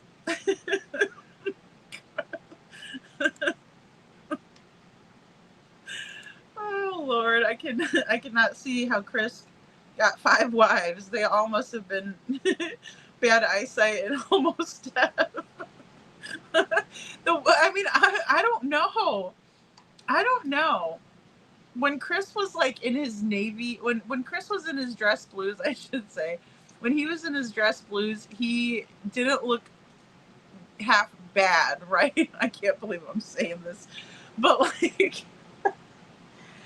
he also looked like the kind of guy that like he was just kind of pretending to be like that nice guy, but you could tell he was like not a very nice guy in the picture. Where they were in the paper, I think it was his first wife. And they very much resembled each other. That's why I was trying to figure out what kind of, what's Chris Proudfoot's type. Not for nefarious reasons or anything to get him to, confess or anything, but no, I was like, who could be a for sure decoy, but it's like anybody could. We concluded that yesterday. He's a womanizer, and like literally anyone could probably show him interest, and he might start, squawking. Had to go on the weak women. Right. Yeah. We should make him blind and deaf. Oh, Lord. Oh, no. Beavis fish. Oh my goodness! I just had you just made me think of you made me think of a hilarious thumbnail. Lady Freedom, when the picture of Sebastian Rogers came out of him in Grandfather Mountain, Josh got it and he did some research on it, and he told me that that's Sebastian Rogers. Well, Miss Ann, there's a lot of people that think that is Sebastian at Grandfather Mountain. I don't. I really wish it was. Yeah. I know it's hard though, because see, this is what, we have some distrust. We have trust issues with law enforcement, and then here we are. I've really enjoyed this great group. Liked and subscribed. Thank you. I'm sorry. I don't usually laugh this hard, but I laugh all the time. But you guys got to hear me even snort just now. That was Linda. You guys got me laughing so hard over here. I can't help it. Submissive is the type, in my opinion. Yeah, submissive. Yeah. Well, and sometimes you just like the guy, right? You're like, well, he's decent looking, he's clean cut, he's in the Navy, you think like, well, he's a catch, right? And then the mask drops. Like, guys like that can be so charismatic. And there's a lot of people that honestly are, in my opinion, fooled by Chris, like that Tammy and barbecue lady. They were really like kind of giggling with him and cutting up with him, and they didn't mind, and then I don't know. Thank you, Babs. Love to hear and see you laugh. I'm cracking up and being a smart ass and allowed to be. Thank you. Well, I mean, it's okay. I understand, because I knew tonight was kind of going to be a little bit controversial, but I didn't realize how many people really know this case, but not this, right? And then you guys got me thinking, I mean, the TBI is corrupt, so what are they doing here? Why'd they open the case? Then you guys got me thinking, so I'm really enjoying it. Thank you, Babs. Thank you guys too. You're welcome. Somebody said I do to that. It was okay. Michelle. I know. Well, that's what I was thinking of Mr. Buford too, because I was looking at him and I'm like, well, his wife is just so pretty. Even in that picture, she's got that pretty blonde hair, and she looks like she was kind of fashionable for that era, right? Like, she's wearing that off the shoulder, then she's got the leopard print. I'm like, she looks like a tough lady. And everybody said she was really, really nice. Like, her brother was saying that. He's like, I miss her terribly. I've missed her all these years. I know they just lost their sister too. Thanks, Town Chat. Babs, we do have to laugh and cut up sometimes, for sure. For sure. Because these are so, I mean, it's so, it is sad when someone's got to be exhumed and everything. Hey, DC Marie, good to see you. It is. It's so sad. Yes, but once he's opened his mouth and started a conversation, that would make most women turn and run. Well, that's true. That's why you'd have to be the deaf part, makes sense. Yeah, I know. I don't know why that is, Carla. I mean, I don't know what Nina saw in him either, because he was kind of, older, not as cute and young, so. Oh, Nisi Marie, did you get a membership? Town Chat Cafe, thank you.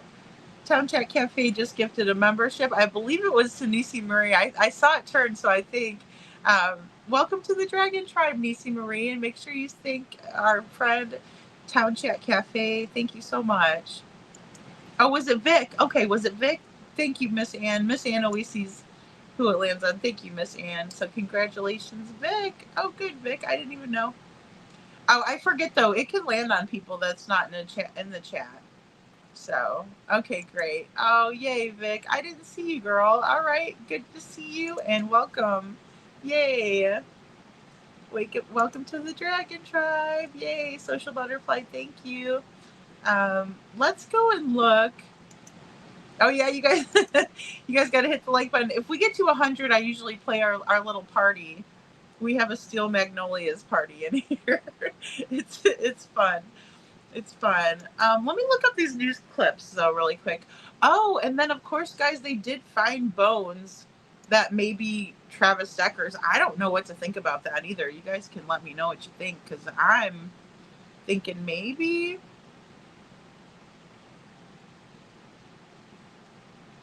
Oh. Let's see.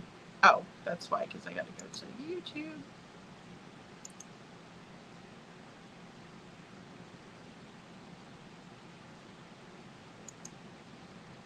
All right, let's see here.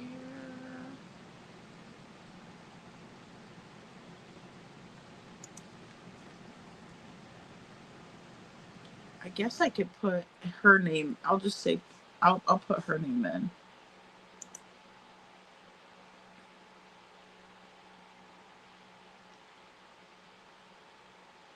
Okay, here's news 2. I want to. They have, okay, so they do have a couple of documentaries that they've made also. Evidence, okay, let's watch this one. 5 hours ago, evidence implicates Buford Pusser in wife's murder. Oh, and it does have the brother, Gifford Mullins. So her maiden name's Mullins. So that's right, because I forgot her maiden, and they've been referring to her as that too. Let me go ahead and pop off of here and share this. This is just so interesting. And then, like I said, I've been meaning to watch the movie because you guys told me to, and then I didn't watch it, and I was kicking myself for not have watched it. I just want to examine his face. That sounds so weird. Okay. I knew deep down there was problems in her marriage. If I only known now what I knew then, she would have never went back to Tennessee. Today, a 58-year-old murder mystery finally brought to light. Good evening and welcome to News 2 at 5. I'm Haley Wilkes. Today, the TBI releasing new information on the murder of Pauline Pusser, the wife of former McNairy County Sheriff Buford Pusser. In 1967, the sheriff told officers someone shot and killed his wife during an ambush intended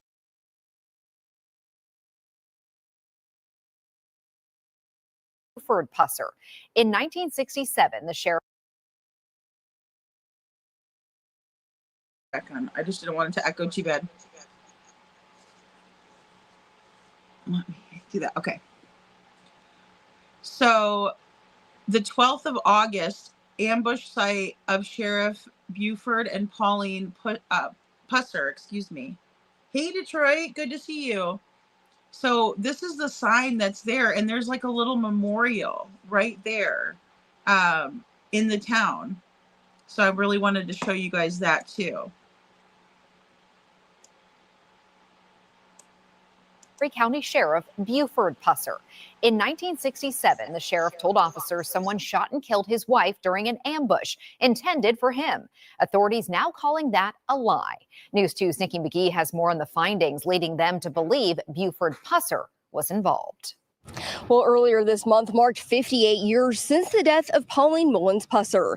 And today, law enforcement is gathering to offer new information in her case. The local district attorney says that if Buford Pusser was still alive today, he would be taking out a criminal indictment against him. Now they're teaming up with UT Martin to help make the case file publicly available. We can get it from UT Martin, and I guess that's the only place that we're able to get it. So, but look, they have a festival for him. There's a museum in town. I mean, it's wild. Thanks to Hollywood, iconic McNairy County Sheriff Buford Pusser was known for carrying out justice, all while carrying a big stick. But nearly 6 decades after his wife Pauline's murder, his story of her getting shot during an ambushment for him is coming under new scrutiny. It's been said that the dead cannot cry out for justice. It is the duty of the living to do so. In this case, that duty has been carried out 58 years later. TBI Director David Roush says ongoing internal conversations, along with a tip about a possible murder weapon in 2023, led the agency to exhume Pauline's body in 2024 and perform an autopsy.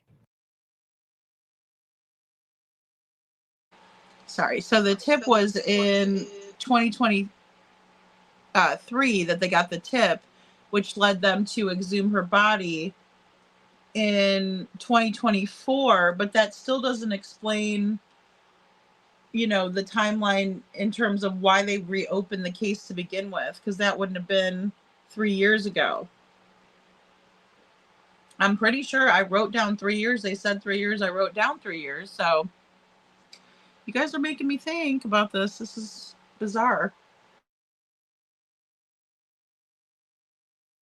The work to develop more comprehensive understanding of the facts of the case using the full strength of the Bureau as it exists today has reshaped our understanding of what transpired nearly 60 years ago. He adds that there were inconsistencies in Pusser's story, but wouldn't say if the murder weapon was in fact positively identified. However, Mike Elam, who created the Other Story podcast looking into the case, says one of his followers showed him a possible gun used in the case, something he says they took to the TBI together. I drove over just to see the weapon, photograph it, get the serial number, other information off the gun. I had a check run on it. And boy, it just confirmed what this individual was telling me. To many of our questions about...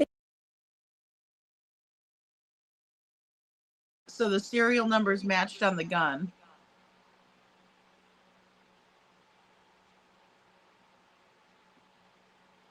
Oh, that's a good point, Babs. Yeah. Yeah, I can see that happening absolutely, where I clicked the wrong one. Sorry, guys. I think his fourth wife was threatened to expose him, and he almost beat her to death, in my opinion. Rachel. Is it Rachel?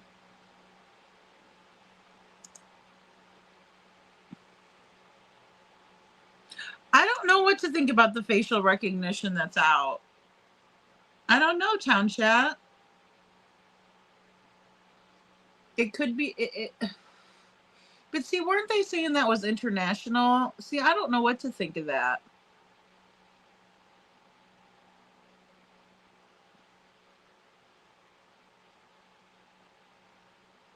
Yeah, 2023. Well, that was a long time ago, right? Social Butterfly. I'm like, huh, strange. But yeah, that's what they're saying. They're saying that the possible, you know, weapon came about back in 2023, and apparently it was a podcaster.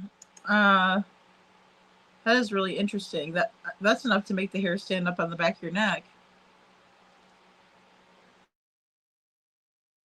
Basic facts in their investigation, law enforcement referred us to a 1,000-page case file they plan to release to the University of Tennessee Martin, which should be available in several weeks for both the media and public to view.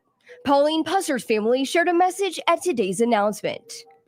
This is closure for me and my wife and my 2 daughters. And I'm just thankful.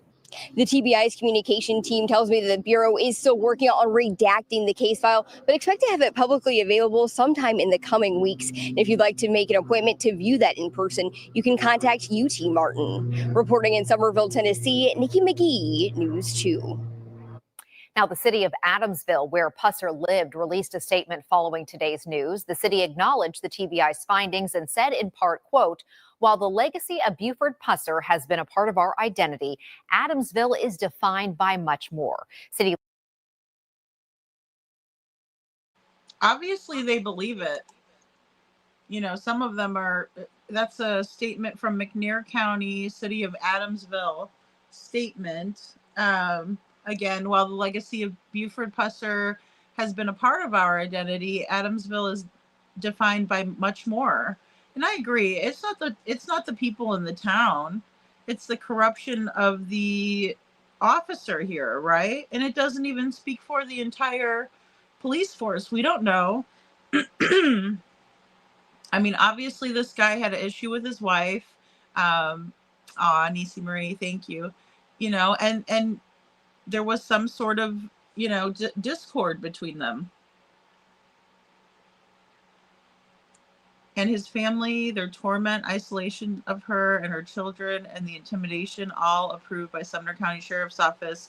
I agree, Babs. They did nothing. It's hard to believe it happened right after, or excuse me, right out there after the judge had granted Nina custody back. Who's the elder saying that? I don't know. See, there was a couple of them. Hey, Bubby, good to see you. Hey, Bubby, I just finally dyed my hair. Finally, thank you. Bubby sent me a cash app to dye my hair. She was dyeing her hair that night, and it took me all this time later. But I finally did it today, cut it, and colored my hair finally. I was like, look at all these grays popping out. So the purpose of exhuming, what could be left after 50 years and what could it show or verify? I call BS. Yeah, so I am too, Bear. So it's my understanding from the press conference that what they were saying was that there were differences in even like when they're examining her skull, because apparently she was shot in the head. And they were saying that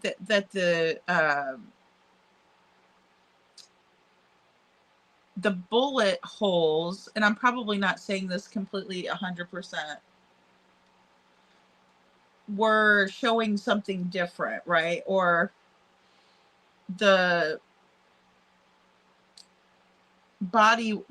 condition of Pauline's body was not conducive to what was initially stated by Buford, nor was it plausible in their opinion to have happened the way that he said it did, if that makes sense. And so of course they went ahead and they're I mean, I don't know how they could how they handle that when it comes to somebody who's been who's passed on, because it's a 60-year-old case. They said he passed away 50 years ago, so 10 years after this happened he passed away, apparently. I mean, just based on the timeline, I'm guessing.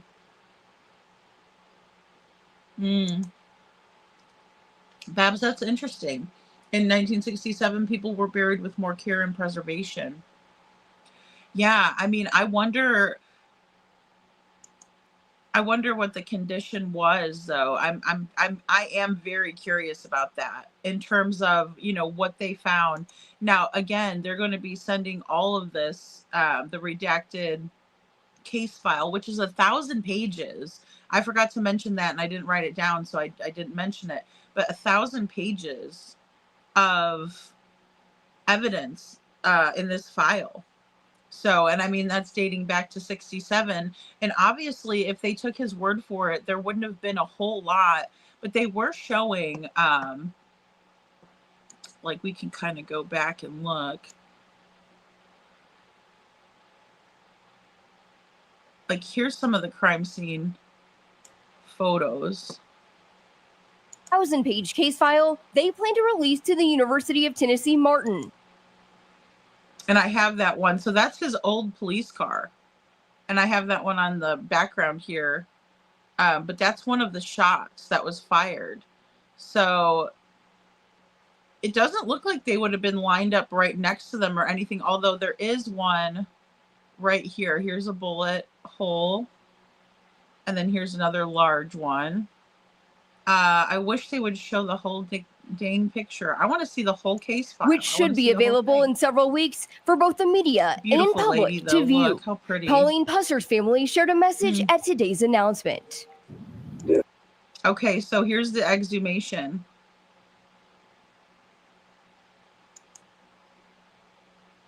Yeah, here's the exhumation. That's actually, and it does, the casket doesn't look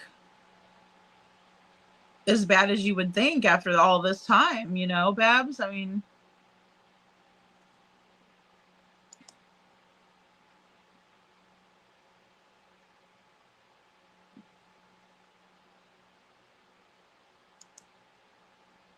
okay, that explains the investigation. It's her brother who wanted justice and confirmation. God bless him. Yeah. I'm thinking that's it too, Babs, just by rewatching this one. Because I didn't watch this clip actually. This must have came a little bit later, or I didn't click on it. Now wait, if I remember correctly, Buford carried a big stick as he didn't want a gun. Yes, and they showed that. They showed that in the beginning because I was like, a stick, huh? Let me see a picture of him with his stick.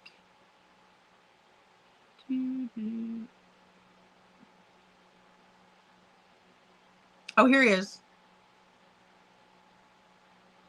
Now this is actually, this has to have been taken afterwards because he still has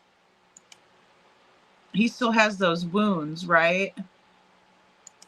And it does look like there was an exit out or an entrance in. Maybe that's an entrance in.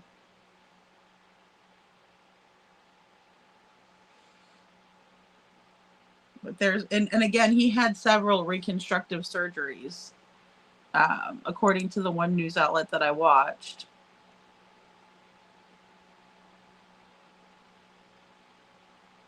Good evening, Kelly. Good evening. Oh, you're saying hi to I am T-Berry. I was like, I'm sorry. I thought I said hi to you earlier.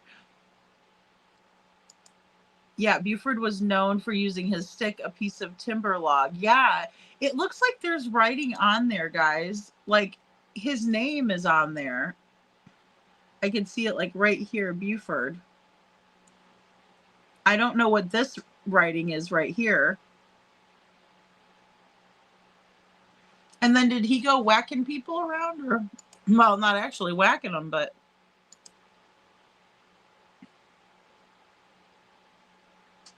Yeah, okay, so Carlos says Bab's correct. I remember him saying he didn't want a gun, so he had his stick.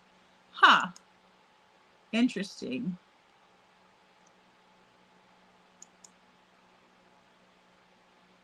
Did they have safety glass back then? I don't think so. It looks very... Let's see.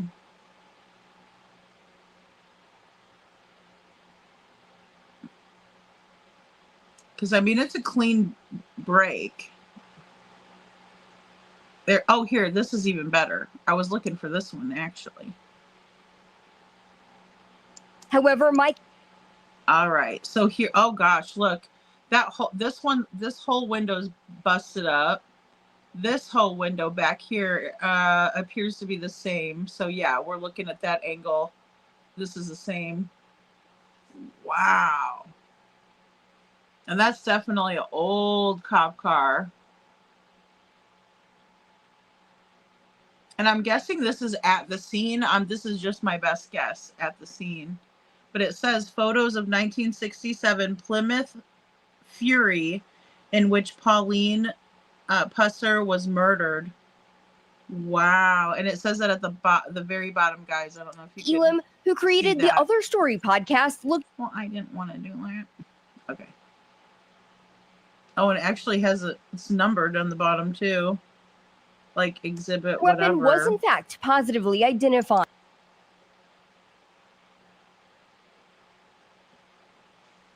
Wow. But yeah, it definitely says that. So it's a 1967 Plymouth Fury, Fury, Plymouth like Plymouth Rock. Interesting. No, and it looks like an old school, excuse me, vehicle. But it was obvious. I mean, it's obviously a brand new vehicle that year because it's the year was 1967. Aw, thank you, Bubby. Thank you so much. I can see you, GA64. I'm sorry, I'm a little bit behind in chat. Aw, that's sweet. Thank you. I am Two Bear. Sounds like his brother who wanted justice for his sister, or sounds like this brother wanted justice for his sister, and her body was very well preserved, and forensics was able to find differences in 2025. Isn't that amazing? I think that's really amazing that they were able to do all this. And like I said, they did compare to the crime scene, you know, the actual crime scene, to my knowledge.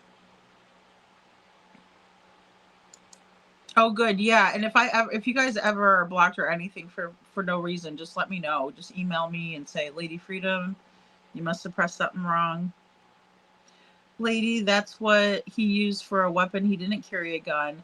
Okay, yeah, that's so interesting. And that I remember The Rock having the stick. Now that you guys are, that we're bringing this up, I do remember that part now.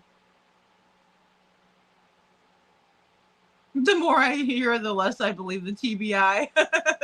I am too Bear. I swear if you watch the movie, he died. I never knew any different. I was 10. Well, and that's the thing. He did, though, Babs, not far after this, right? Like 10 years later, it seems like, because they were saying, it's a 60-year-old case. He passed 50 years ago. So, yeah, totally.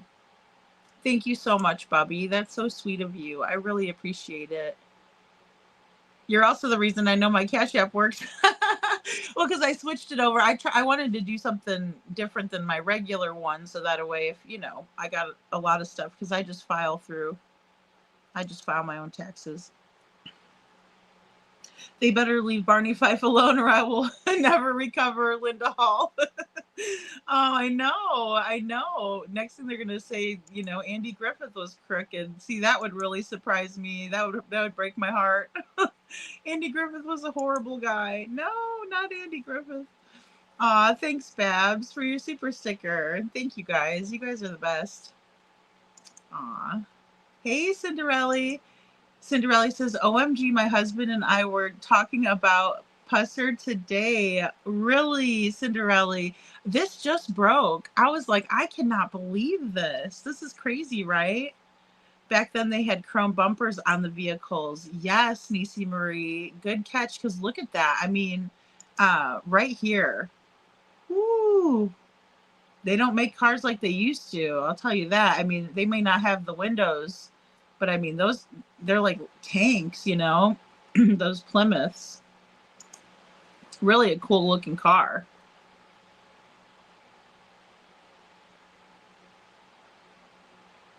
Oh, thank you so much, Social Butterfly. I know I need to get the link for the memberships and stuff.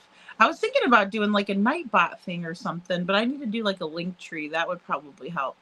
Isn't that crazy, Cinderella? I thought this was so interesting. So they're actually saying that they exhumed, and I'm not sure, because I'm not sure if you have caught up or not. But yeah, they exhumed her body because of a tip in 2023. They've been working this for 3 years. The TBI reopened it. The district attorney approved it. And then they've been working it. Well, then there was a tip that was called in. We'll play it again, because I think, hang on one second. However, Mike Elam, who created the Other Story podcast looking into the case, says one of his followers showed him a possible gun used in the case, something he says they took to the TBI together. I drove over just to see the weapon, photograph it, get the serial number, other information off the gun. I had a check run on it, and boy, it just confirmed what this individual was telling me. To many of our questions about basic facts in their investigation, law enforcement referred us to a 1,000-page case file they plan to release to the University of Tennessee Martin, which should be available in several weeks for both the media and public to view. Pauline Pusser's family shared a message at today's announcement. This is closure for me and my wife and my 2 daughters. And I'm just thankful. The TBI's communication team tells me that the Bureau is still working on redacting the case file, but expect to have it publicly available sometime in the coming weeks. If you'd like to make an appointment to view that in person, you can contact UT Martin. Reporting in Somerville, Tennessee. Excuse me. So UT Martin is where we can get the whole case file, all 1,000 pages of it. So really interesting stuff, but they're redacting it. So, oh, Carlos says, I bet my dad is turning over in his grave with what they are saying about Pusser. Oh no, I know. It's terrible news. Like, I don't know what to think. I really don't.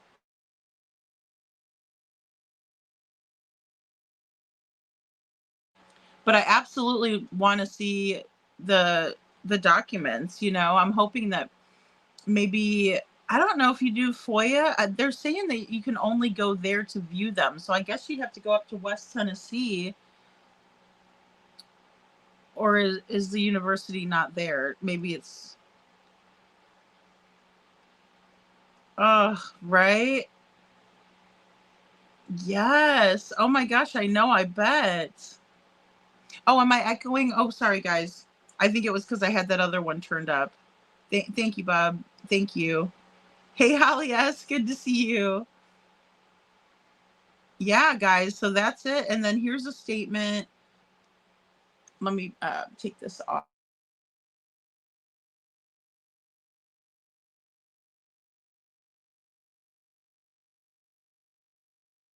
See Nikki McGee, News 2.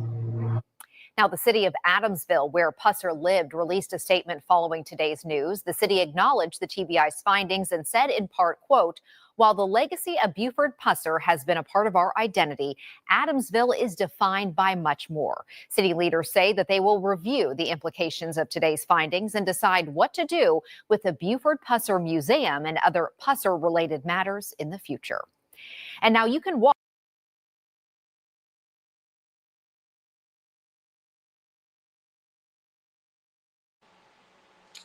Okay, guys, so they said other Pusser-related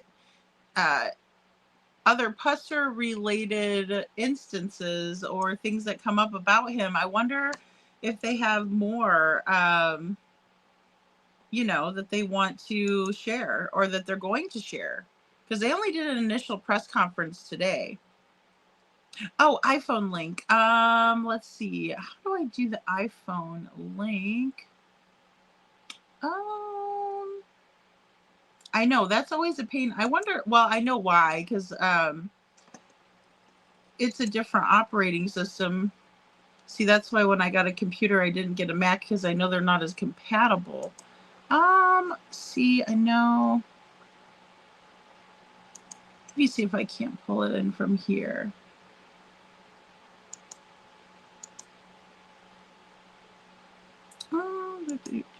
Sorry, guys, you can probably see my my background there. Membership. I don't know why it wouldn't.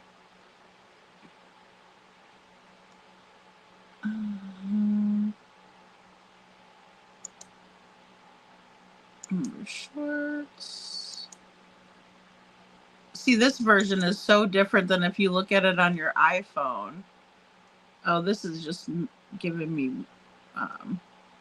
We'll have to do another members only. That was really fun, you guys. That was really fun. Manage a membership. Sign up for user. No. Learn more about memberships. Oh, that's just going to bring me to that. No, I don't want that. Okay. I don't know how to do the iPhone link. I really don't. Customize a channel. That's weird. It should probably just give me the link from right here. But I don't know why it doesn't. I'm sorry, Bubby. I'm going to have to figure that out. Very weird. I don't know why it does that. Oh, here, I'll take this off. Oh, now I'm too big. There we go. Yeah, it's wild news, though. It is wild news. Maybe I can get a friend to take pics of the case. Yeah, I mean, that would be really cool, Carla. I mean, I'm guessing you have to go, you know, to the actual, maybe like they have a law library there or something, I'm guessing. That you know, possibly they have a law library that, you know, you can go and read the documents over, something like that. Sorry, guys, I kind of moved that, I guess. Hey, Gigi, good to have you. Thank you for being here. TBI versus Pusser. One is definitely inept and corrupt. I know, exactly. Yes, I want to see what all is in these documents. Just really curious now.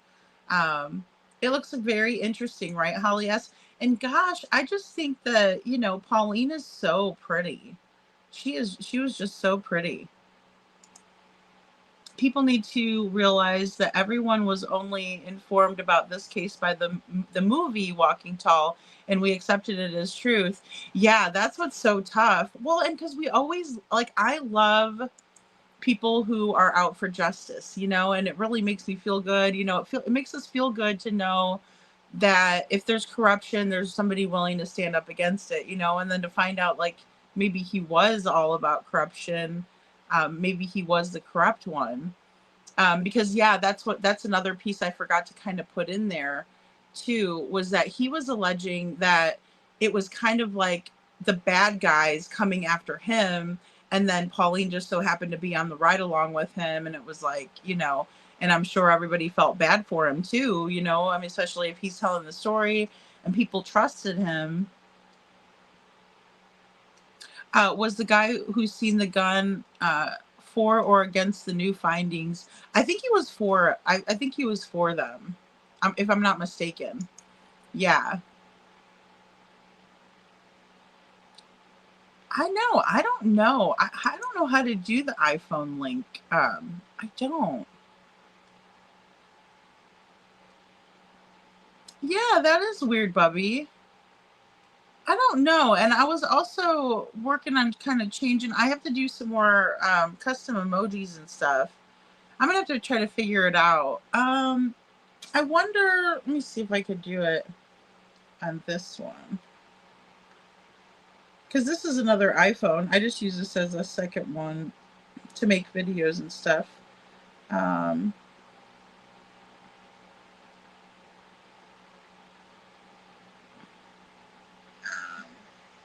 Oh, geez, that's me. All right, so.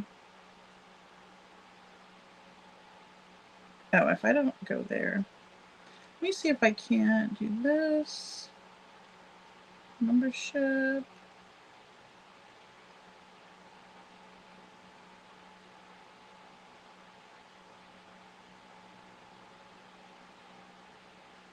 Yeah, see, it's like saying if I sign up for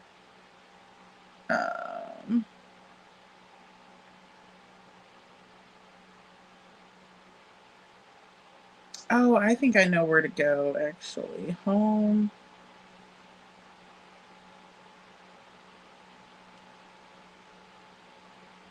I know I've done it before and sent it to Hey Jude.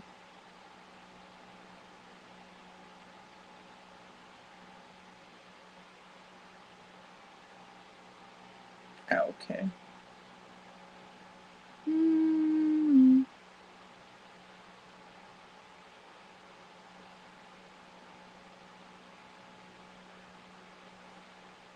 That's so strange.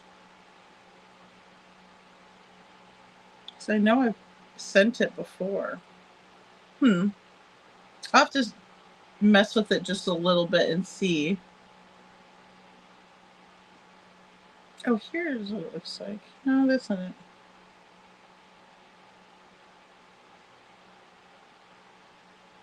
I'll find it, Bubby. I know I found it before because I think Hey Jude was like, "Can you send me that members only link or for the members link?" And I was like, "Yeah, I'll get it." And then I did send it. So where did I get it from? Thank you, Bubby. Thank you so much. You have a great weekend too. I'll be back Sunday. Well, Sunday night. Google it, Carla. We gotta Google it.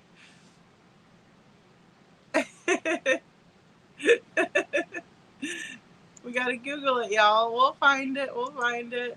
Well, crap. I accidentally started the movie and you can only view it for 48 hours. And I wasn't ready to see it tonight. I'm such a doof. Babs. Okay, so where did you, is it on Amazon? Because I know I got Amazon. I just ordered some crap from there. So here we go. Oh, I know. And it's just the nostalgia. Don't let it ruin the nostalgia. Dang it, Hollywood. What is another one? I wanted to show you guys another one of these. Let me see. That one's 7. Oh, that one's the actual presser.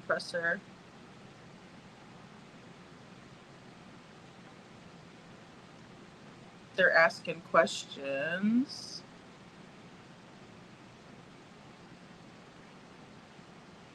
Oh, this is the reaction video. I wanted to show you guys this one because this is like the reaction of of the people.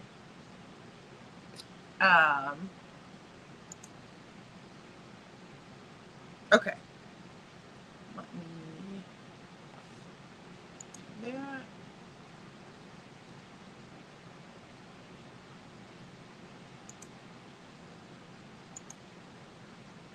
Sheriff Pusser is a divisive figure in McNairy County, both revered and hated by some. His legacy is everywhere. There's even an annual Buford Pusser Festival. News 2's Sam Commenti looks at what this new development means for the people in McNairy County.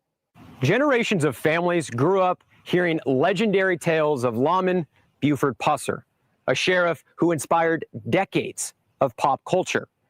But the history books are going to read a little bit differently after today.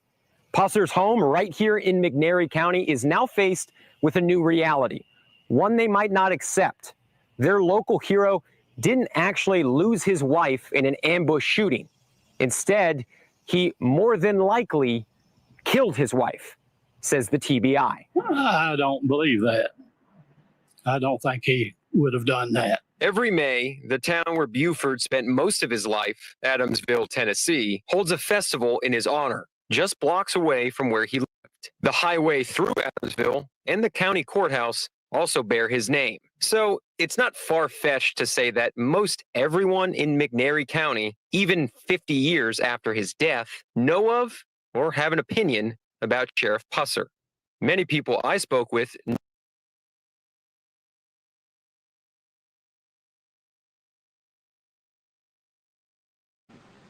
Okay, so this is one of the ladies that had a different reaction than the older guy, but the older guy was his friend too. But I just feel so bad for him because you could tell he's like, no, my friend didn't do that, I just feel bad. Joe Don Baker and Elizabeth Hartman. Okay, so good. So I know who I got the right one. But I think everybody knows about that one. I don't think it would send me a different one. For him to harm himself in that manner, he would have to know a lot about anatomy. Oh, for sure, GA64. I mean, because he could have really took his own life from that, in my opinion. Yeah, I agree. I mean, we got to look at all of it. Yes, to not take exactly, Carla, 100%. Poor Babs, that info was a lot to handle in one night. It's understandable. Yeah, it is a lot. And even, I feel for that man too. He was only 24, GA64 at that age. Men know about one part of only one part of the anatomy. Yeah. I agree. I am too, Bear. I agree. Yeah, good point. Yes, on Amazon. Thank you, Babs. Okay, starting out. Typical 70s movies.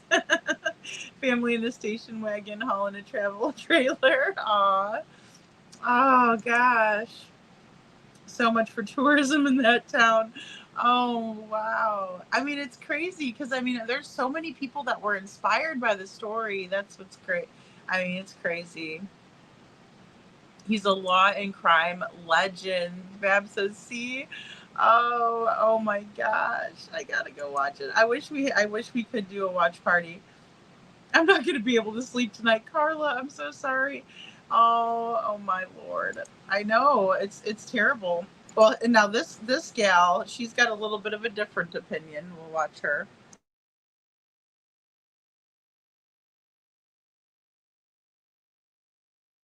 Knew Buford or his kids personally.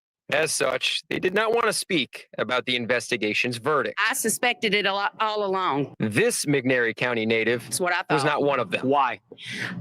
Because he wasn't what they portrayed him as, in the movies, and he was a mean guy from what I understand. My parents had a lot of different stories about him, grandparents, and he he wasn't the legend of the walking tall like they said he was. Poll everybody in McNairy County, and you ask everybody in McNairy County, do you think he did it? What would you think the majority would say? Yes. You think yes? Yes. We also chatted with a man who grew up with Buford and considered him a close friend. So close, in fact, he says he was a pallbearer at Buford's funeral. We were friends. I loved Buford and his family. So whatever the facts are, they'll pan out on their own, but I don't believe it. Did he ever talk to you about that day? Well, some, but not much, hardly no details, but that I remember, but it was just something you didn't talk to him about. In the Buford Pusser Museum. Yeah, so he's saying, it's really something that I didn't really talk to him about that. I remember it, but I didn't really, want to talk to him about it because obviously it's traumatic, especially if it's like the day that his wife, was taken by these vigilante people, right? Or these bad people. It's not something that you would bring up, it's like, that Adam Sandler joke. Yeah, thanks for bringing it up, kind of a thing. So I could see that. Bab says, but what if his ego wouldn't let him take his own life just to injure and get sympathy? Well, and see, it reminded me of like when, what's his name? Murdaugh, Alec Murdaugh, staged that with the uncle and everything, to come by and pretend like he did, something happened there. But I also think like in this story, where it all was supposedly transpired was kind of on like a weird, like little rural, it looked like a rural road. I would think that, they were called out to he said that they were called out to a call and she rode along. So they should have kept their mouths shut. Yeah, that's true. This won't fly. I know. Yeah, I agree. I am Two Bear. Yeah, she is young. She is too young to know Buford. Yeah. Yep, bite your tongue, Carla. Mixed reviews. This definitely wasn't Sebastian in North Carolina. I know, I'm thinking that too, Gigi. That's my thoughts. I wish it was. I studied that picture when it first came out, and I said, no, I don't think it's him. Before they kind of confirmed it. I never really thought it was. Sebastian's mannerisms, the height,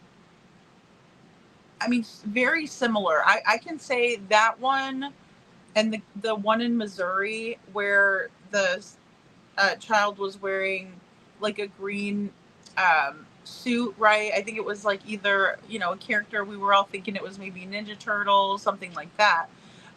But those two are the closest, in my opinion, that I've looked at and analyzed, right? But I'm sure there's a lot of sightings too. They've had a lot of sightings, but I don't think. Yeah, I wish it was.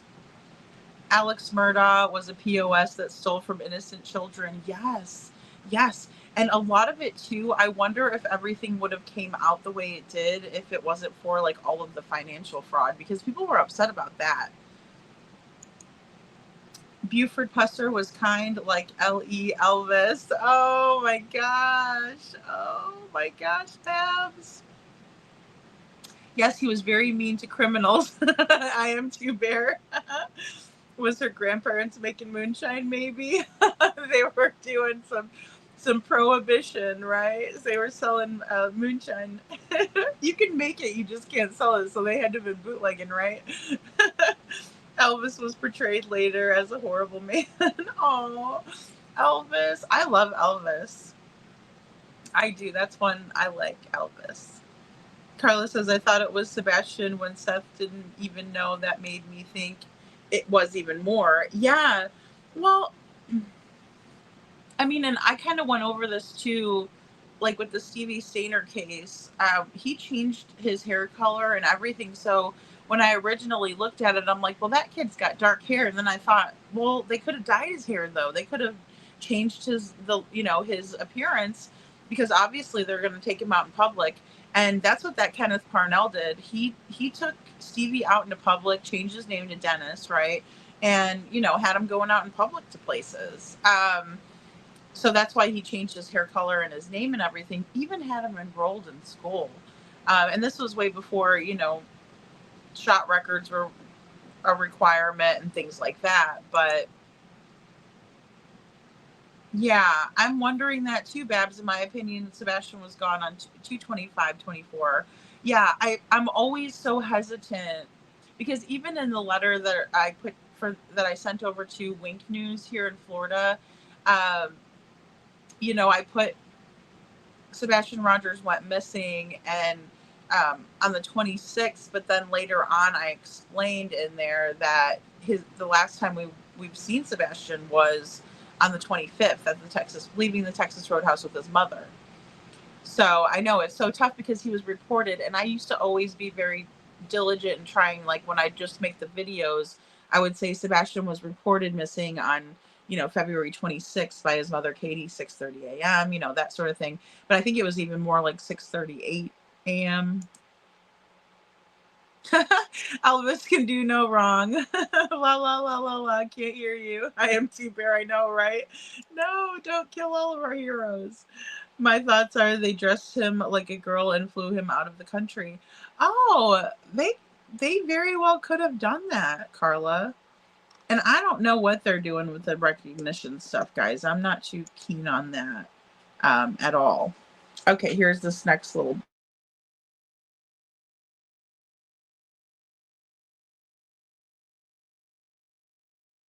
Museum, which is actually Pusser's old house here in Adamsville, told us they had.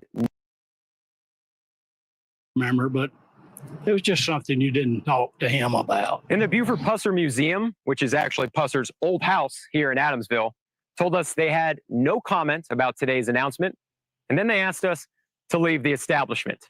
About 30 minutes later, they closed up shop. Reporting in McNairy County, Sam Chimenti, News 2. I don't know what they were supposed to do, really. I don't know what they... We have some breaking developments in the search for the dad, who the FBI says... I don't really want to speculate on whether, I just rather not speculate on whether those are his bones or not. I just kind of want to wait till they come out and let us know whether they are or aren't. Oh, sorry.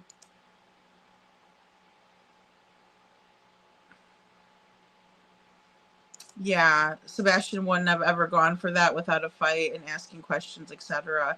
Yeah, I mean, I can see that too. They said, there was something that was said at the Texas Roadhouse at the table. That's always kind of really bothered me.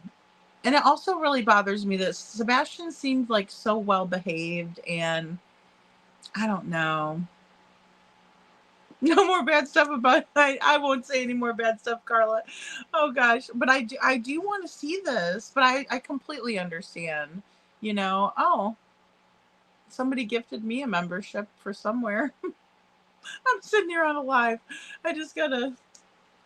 Oh, now I'm curious.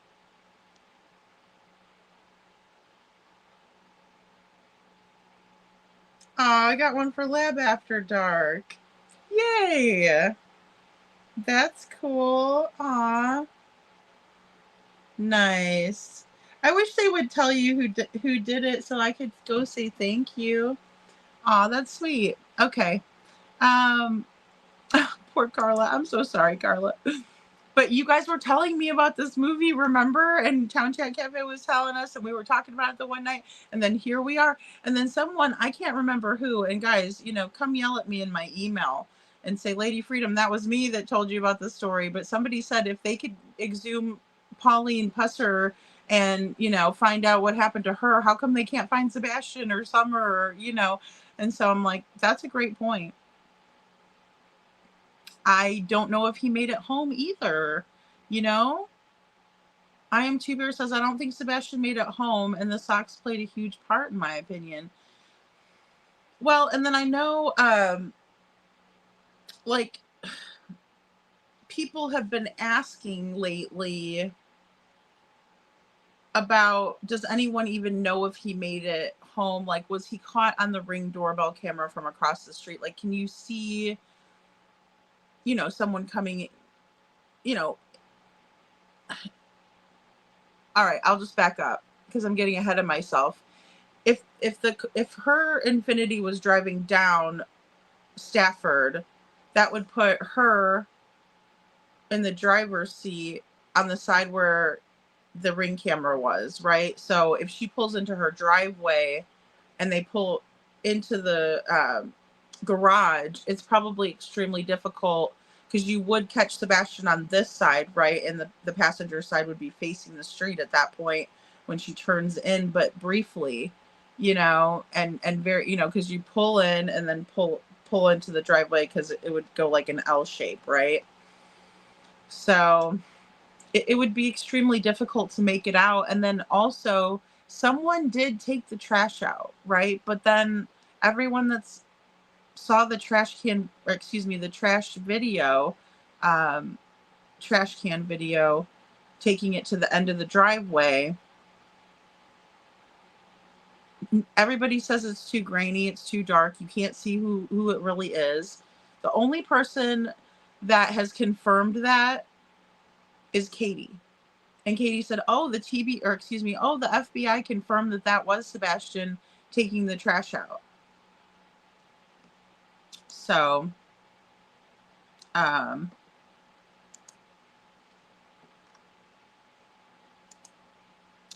me see.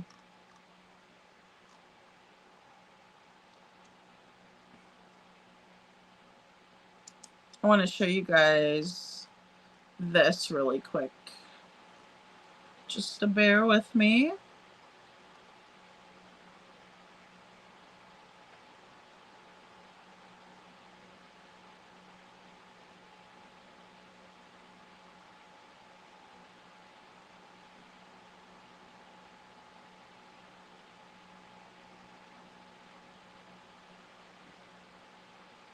Here it is.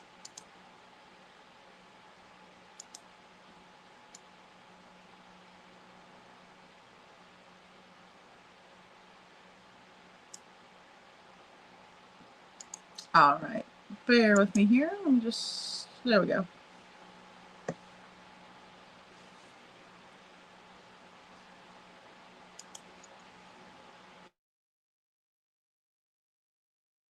Tennessee teenager.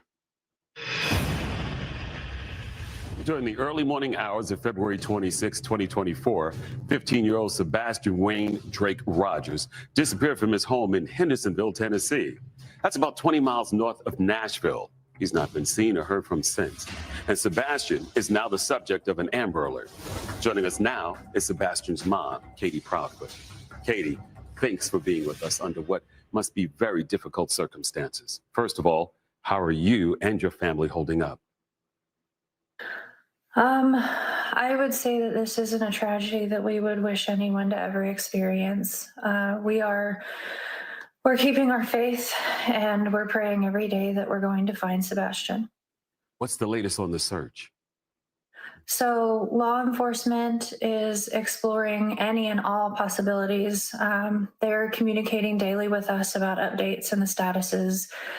We have faith that all the law enforcement agencies involved are doing everything that they can, and we're going to find Sebastian and bring him home. We know the most important thing right now is to get the word out about Sebastian. What would you like our viewers to know about your son? Sebastian, he is high-functioning autistic. He loves animals. He loves video games. He loves fishing. Green tea! You're so goofy. He's typically a very, very sweet boy. He can be quite temperamental, though, if he's overstimulated or if he's stressed out. He has a unique run. He runs like the Naruto anime character. When he's excited.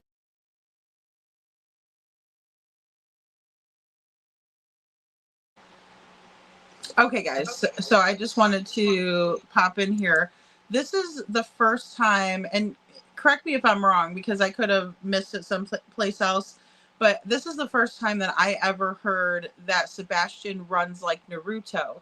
Now, when Katie was talking about Sebastian taking the can to the end of the driveway and about how the FBI confirmed this, she said that that's how they confirmed it, because he was doing the Naruto run, right? And I didn't know who Naruto is. I'm probably even pronouncing his name wrong, but he is an anime character. He's like he's a ninja, and Sebastian, you know, dressed up like him for Halloween the one year. So I just kind of wanted to show you guys Naruto again. The Naruto anime character, So Naruto runs with his hands behind his back, right? And that's what they said, that Sebastian runs like that, like Naruto. So just for anybody who didn't know about Naruto.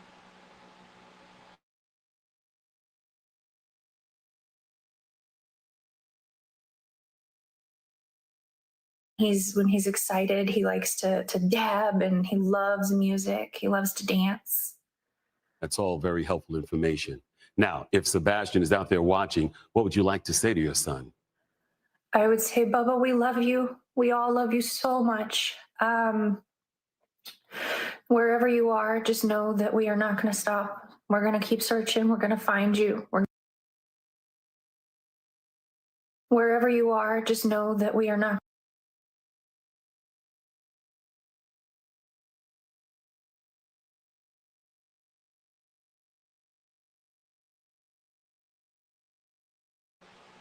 Okay, guys, so right here, I just wanted to stop it. Sorry, there's probably an echo. I just want to stop it right here. Katie looks over, and it almost looks like she's looking at maybe a script or something in this clip here, right? And I just wanted to point that out, because this question should not take any thinking at all, right? What do you want to say to your son? This is her chance to talk to her son, who vanished from her house, right? This is what she wants us to believe. That he just poof all of a sudden, right? She saw him, he went to bed, and then he vanished in the night. She went to go wake him up, he wasn't there.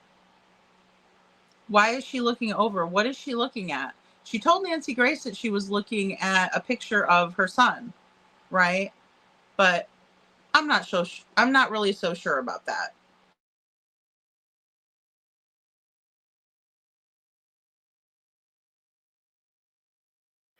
Wherever you are, just know that we are not going to stop. We're going to keep searching. We're going to find you. We're going to bring you home. And if you ever get an opportunity, find a phone, find a safe adult, call 911. But I'd also like to ask our community to please keep searching your properties. Keep sharing his flyer. If you know something or you see something, please say something. Call the law enforcement immediately.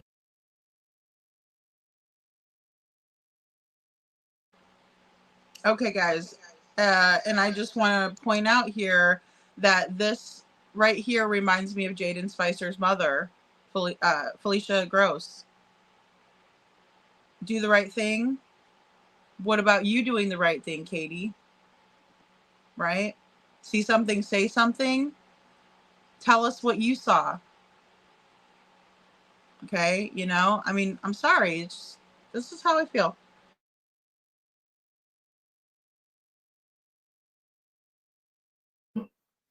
We're going to do everything we can to help find him.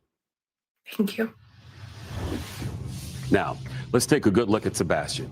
He's 15 years old, 5'5", 120 pounds, with light brown hair and brown eyes, and wears glasses. If you've seen Sebastian or know anything about his disappearance, please call the National Center for Missing and Exploited Children at 1-800-THE-LOST. That's 1-800-843.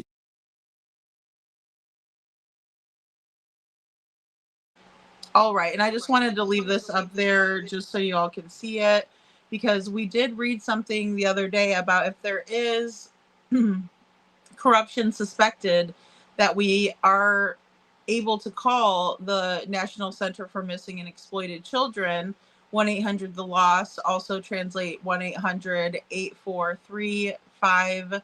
5678. That's 1-800-843-5678, right? And we can report the corruption, and the missing and the Center for Missing and Exploited Children are supposed to look into it. In theory, that's what I read off of Google. So Bab says, Carla, and they have, because it's kept them going, keep them making money for the ones who owed them. Ooh. The dash cam. I am too, Bear. I don't know why they won't give up the dash cam. I mean, at least give it to Seth, because I know Seth would be the one that would, tell us all about it and be like, hey, you guys need to cool it. I saw this. Like, he's very, Seth is very straightforward. That's why I like Seth. Because, oh, thank you, Town Chat Cafe. Oh, I love Miss Kelsey. Oh, that's our Kelsey over there. How sweet. I'm going to have to tell her thank you. Carla, I know. That was Katie. That was her only, solo interview until the year where she did the one, I believe it was with Fox, right? But other than that, it's always Chris is there, right there with her. But yeah, I wanted to point that out. Thank you, Town Chat. That would be fantastic. Tell them I was on my phone on my live and I saw it pop in. Thank you so much. I really, really appreciate you. Yeah, because I love Kelsey. I thanked Muscles and Mascara. She gave me one too. I was doing the same thing Bubby was doing. I was looking for the iPhone link for Josh so I could renew it. And then I got frustrated and I sent him $5 instead. And I'm like, love what you do or something, Josh. Love you, Josh, or something, So that's cool. Oh, the sheriff of Franklin just passed away. I'm sorry, Miss Ann, to hear that. That's sad. My prayers and condolences to his family. Aw. Well, I'm assuming it's a him. And he was wearing only his underwear and a guitar, and the people threw fruit and drinks and trash at him until he left the stage, and it was Prince. Really? Prince? Like Purple Rain Prince? He was a precious, talented, introverted, extroverted soul, and we lost him way too soon. Okay. Yeah, okay. I thought you guys were talking about the Prince. The Prince. Prince was his very first stage act, Carla says. I am Tubeer. My good friend was a tour bus driver for Prince. Wow. He said he was the nicest person, so respectful, took care of his people, went on the road, and he attended some jam sessions with him. Wow, that is really cool, Babs. Oh my gosh. I'd probably faint if I met Prince. KP in this interview is rehearsed. I think so too, J64. I think she's reading something. That's why I wanted to point out she looked over, and I'm like, and she did that several times in the video. It's harder for me to point them out. That's why I like to make the videos so that way you guys can see them. I wanted to show you guys another comparison video. That is so cool. I love Prince. I can't say the one song that I like of his, but it's Peak Control. That one I like. All right, so let me take a look. Because I wanted to show you guys. Oh, little Harmony, she's so cute. Not Limp Crispy.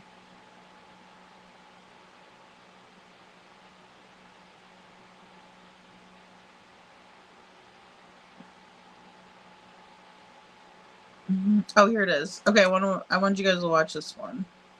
So just bear with me. I'm going to be quiet through it.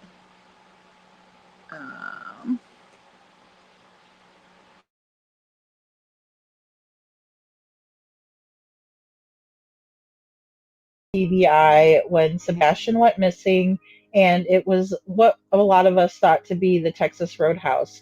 Well, it is the Texas Roadhouse. It's just an older picture what from a previous visit to the Texas Roadhouse by obviously Sebastian and Katie. You can see the menu, and it's just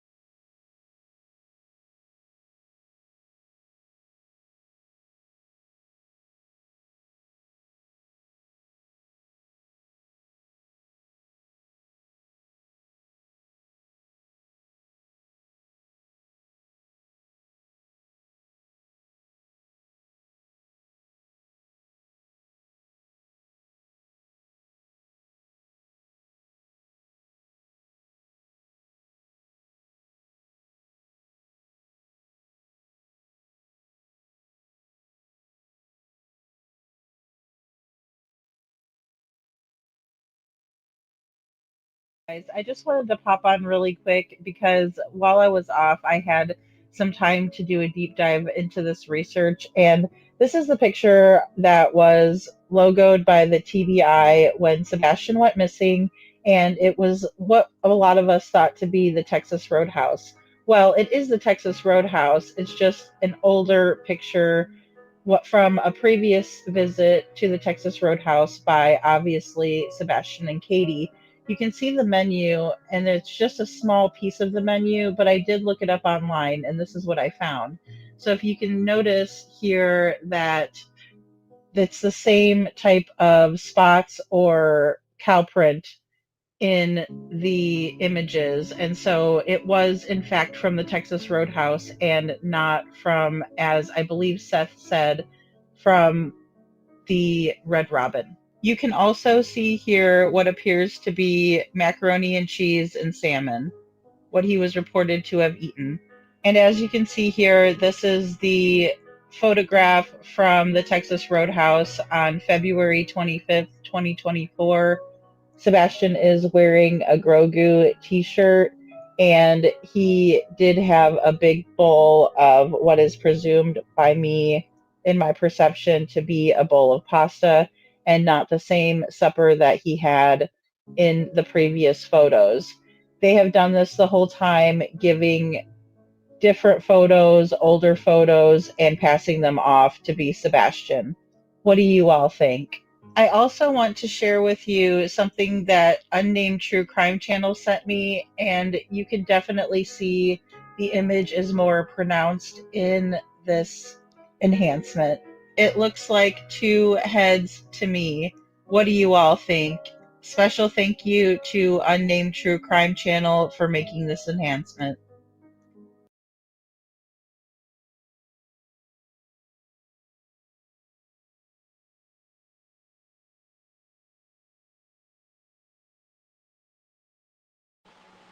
Okay, guys. So I did I did unmute myself there.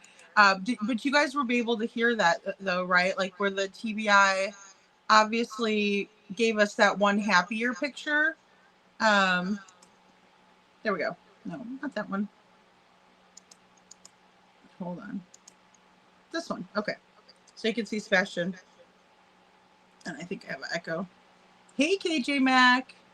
Oh, thank you, Kelsey, for becoming a new member. And thank you so much for gifting me a membership. Welcome to the Dragon Tribe. Oh, that's so cool. Thanks, Kelsey. You're the best. Hey, KJ Mac. Deceptive, right, Babs? Yeah. So, because, you know, I was sitting there and I was talking with Magic Star, and, you know, she's around the YouTube community.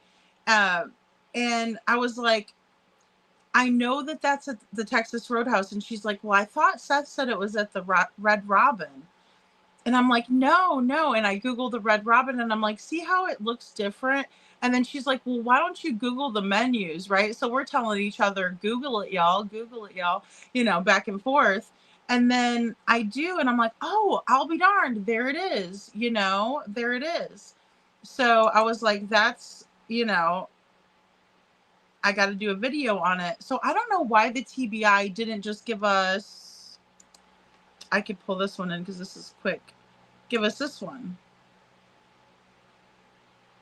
You know, because this is a good picture right here of Sebastian. I know it's not spot on, but then again, Katie took a picture of Sebastian, you know, full, you know, straight on. So why didn't they use that one? I don't know. So I kind of wanted to point that out as well, that because I know you guys are bummed out about the TBI's new findings, but you know, who knows? Maybe, maybe they're passing things off. I mean, they did it in this case, in my opinion, because there's a big old TBI logo on it. That one, I can't really blame that on Katie, you know? Lady, I saw her video on her channel, had a lot of interesting pics. Oh, okay. I'll have to check that out. Thank you, Kelsey. Little Miss Sharon says, oh, KJ Max is lovely to see you. These pictures of him walking out break my heart. I want to scream, don't get in the car. I know. I think that's why the one in Missouri was really emotional, because I did a side-by-side of the kid walking across the street and Sebastian walking too. And man, they looked a lot alike. That one really got to me. That so I understand, you know, people still thinking about that grandfather mountain picture and really thinking, gosh, was that Sebastian? Is that Sebastian? You know, Carla, Google it. Oops, I pressed too early. I also meant to KJ Mac. Love the collaborating Googling. She's like, why don't you just look up the menu? Because we're both like sitting there. I'm like, duh, why don't I just look up the menu? So I did. Yeah. So that was another collab with Star. Because we were picking stuff apart, you know, and I'm like, because what happened is when I saw this picture, I'm like, he's sitting across from Katie. Like, how in the world am I supposed to believe the other picture is, you know, and I should have it in here and I don't. But I'm like, what? And I'm like freaking out. And she's like, would you just Google it? And I'm like, oh yeah, I can Google it. That's right. Let's Google it. Why didn't I think of that? You know, I never understood why Katie's pictures that she took at dinner weren't given to help find Sebastian. I don't know either, because like even in this picture, and I know I keep pulling it up, but like his hair is like a brown, like a more of a brown color, right? Because like if we look at pictures of Sebastian, this one was on his birthday, Seth said. Look how light his hair is in the front. But then look at his hair in this picture. And I mean, obviously it can have to do with the lighting in the room too. But his hair was getting darker and darker, I think, as he got older. And we were talking about that too. Because a lot of our kiddos, and you guys were telling me that as well, that your kids had lighter hair when they were little. And see, my daughter was the same way. I'm trying to find where Sebastian was what they call a towhead, where he was really blonde. I don't think I have those loaded in here. But like, in my opinion, this new flyer is where it's at. I mean, the ones that Seth had created are beautiful too. But I mean, this one, sorry, I'm really tiny. Okay, there we go. Is really, really good. Really, really good.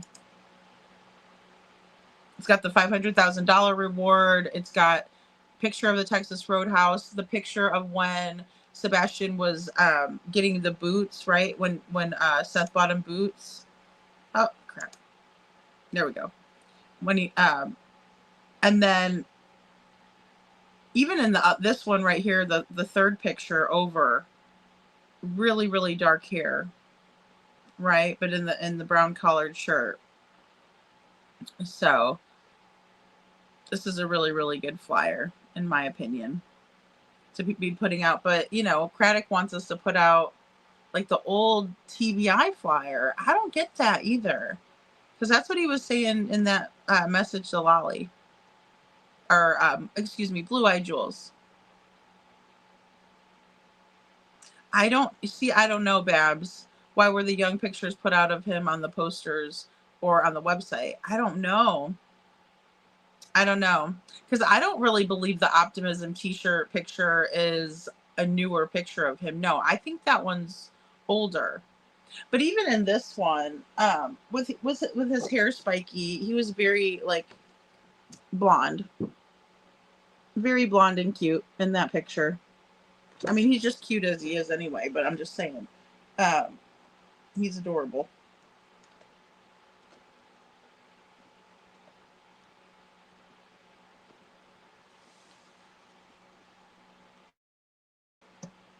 KJ Maxx says even more than that, those photos were supposed to, or excuse me, even more than that, those photos were never released at all. Maybe they were not suitable photos, but show them. It's so suspicious. I know. I don't get that either. Like maybe they didn't come out the best, but why not show them? You know, this is the last time he was seen out. But I think Katie doesn't want people to know that. You know, I think she wants to keep that pretty quiet. Like, you know, she was the last one with him, and I don't think she wants people to know that. I really don't. I really don't. Yeah, because I mean, I agree with you though, KJ. That matters. Chris said the TBI picked the photos. I don't believe that, as the family always supplies the pictures of their missing child so cops can find them. Yeah, I mean, well, I mean, initially they will. Maybe he gave them like, or maybe they sent them a bunch of photos, but yeah, I don't know. I don't know what to think, but I was really upset when I saw that the first time, when I saw those two sitting across from each other. I said, no, they were sitting next to each other, weren't they? What is this?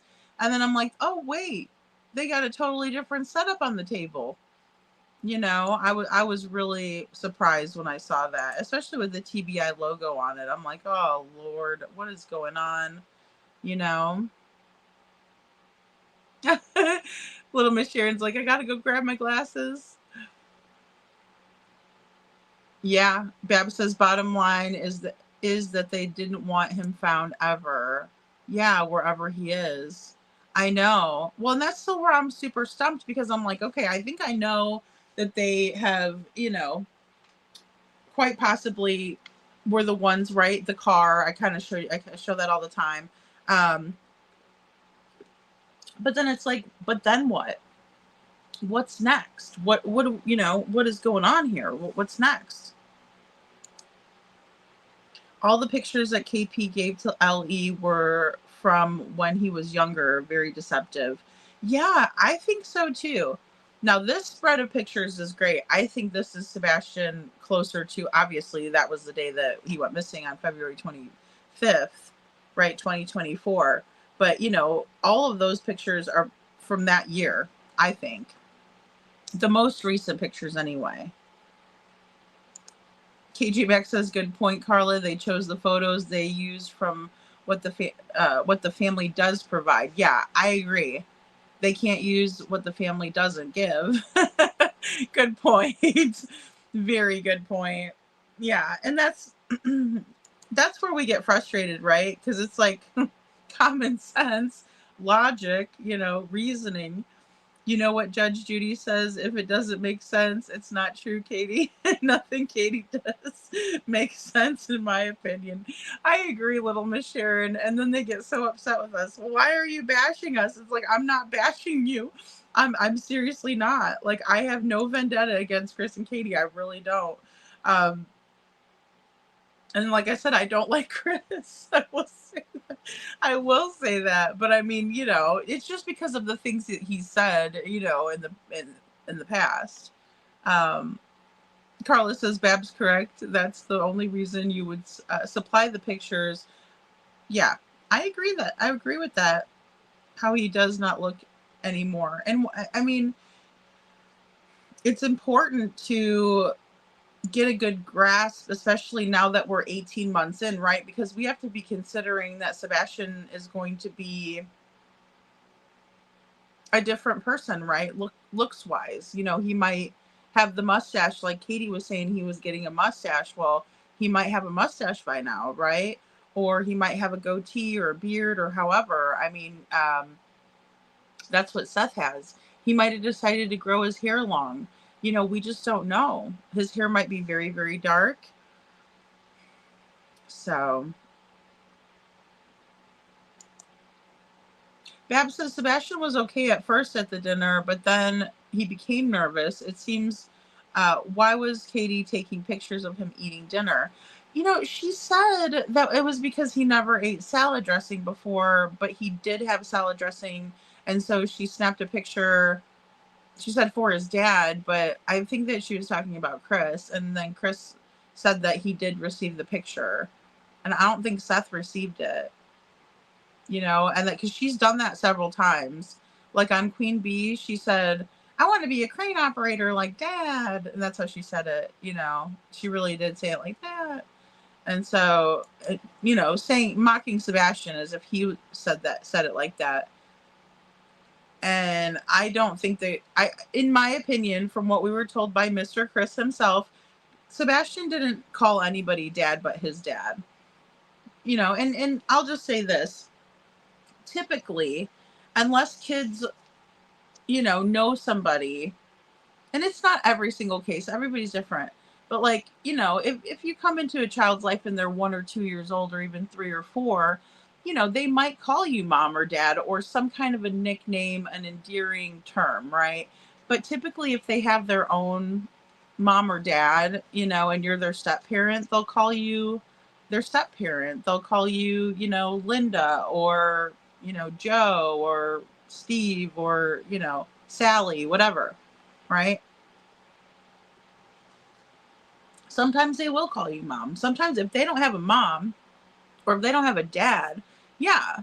But like, I can't imagine how painful it would have been for me for my daughter to call someone else mom. Like it would hurt me terribly. Because she has a mom. I'm her mom. Okay. She doesn't need a mom. She's got a mom. You know, that's, you know, Tracy, Cindy, Linda, whatever, right? In my opinion.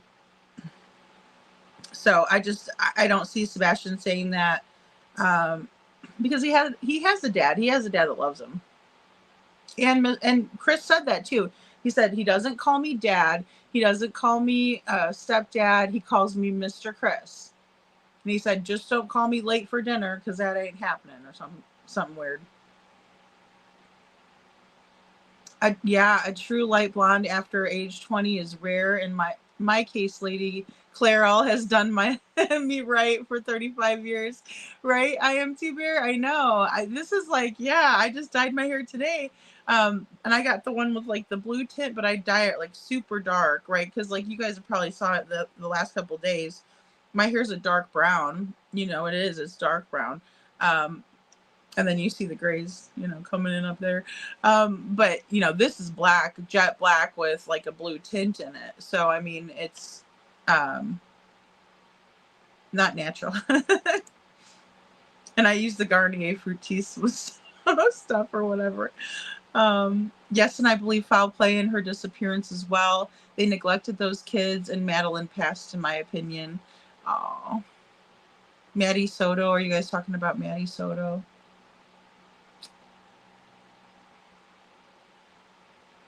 Yeah, you do anything you could to find your baby. Well, and you want to give them the most recent pictures. That's why, you know, they used to give that to you. They used to give us little cards with the school pictures. And it was a card that you could give to law enforcement in case your child was missing or abducted or whatever. And here's their most recent picture. Like, you keep it in your wallet. I know people don't keep their, you know, they don't keep stuff in their wallets anymore or their pocketbook or, you know, their billfold, whatever you call it. You call your I call my stepdad my mom's husband. I am T-Bear. Yeah, I mean, it's like, and I think it does matter. Like, if you're really little bitty and you meet that person, you might, like a little kid, it's hard to explain to them, right? If you're 2 years old and they know 2 parents in the household, they might call someone dad or mom on accident, you know, or they might feel that, especially if that person's good to them, you know, maybe they feel like they're a mom or a dad, right? That to me would be understandable. But, you know, like I got divorced. My daughter was 9. I mean, like If she didn't call me mom, I would have felt horrible. I'd have felt absolutely awful. She's calling someone else mom and not me. And also, I don't think that it's fair to do that. Like, Katie doing that is very hurtful towards Seth, in my opinion. It's actually, in my opinion, it's disrespectful as all get out. Like, he's got a dad, you know? It's very disrespectful. I just noticed where I'm at. That's funny. Hold on, let me just do this. That's too funny. I'm like right by Seth's face. I just realized that. Oh Lord. It's hard to get these backgrounds sometimes. Thank you, KJ Mac. Yes, it's disrespectful. Thank you. I didn't even read your comment. I just popped it up on the screen. It's very disrespectful to refer to a step-parent as dad when the child has a living, loving, and involved father. That is his dad. Right. That just shows a level of disrespect. I think so too, and it's hurtful. You know, I think it's hurtful. It does. Yeah, in my opinion, Sebastian is no longer, and I pray every night for justice for him. This young man has a beautiful life ahead of him with goals and learning.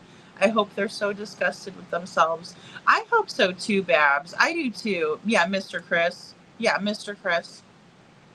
I know. There's times where I teeter-totter on it. I know, Babs. I'm still trying to keep the hope, but it's hard. It is very hard, especially when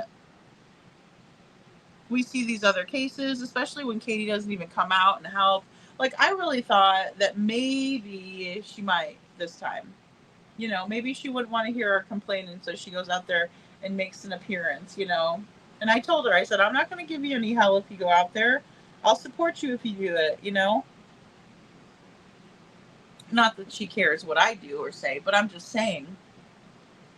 I was trying to be nice about it and say, please go out there.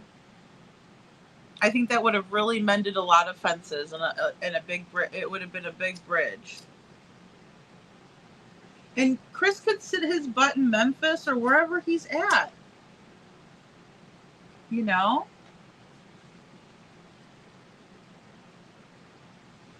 KJ. Well, and it'd be cute. It'd be cute if, you know, especially if a little kid, like say you're 5 or 6 and you meet somebody, you might call them like, you know, a term of endearment. My foster daughter was 3 when we got her. Yeah, Carla. So of course she's going to say that. Yeah, she probably just says mom because they're little then, you know? And if you're good to them and they feel like you're a mama to them, they're going to call you mom, you know, or dad. Oh, I am Chew Bear, stepdad number 3, and I called the number 1 asshole. That's funny. I'm sorry that you had to deal with that guy. And some of them are like that. I mean, obviously we have evil stepmothers in the fairy story, you know, fairy tales and stuff. It's like people want to delete Seth and Sebastian both. It's so strange. Yeah, Holly S., I get that vibe. And I know people were like talking smack because like I didn't even see anybody doing it until like Thursday and then Friday. And I'm like, really? I was really proud of them until I put Seth Rogers into the search bar and I pop up with all of this nasty stuff.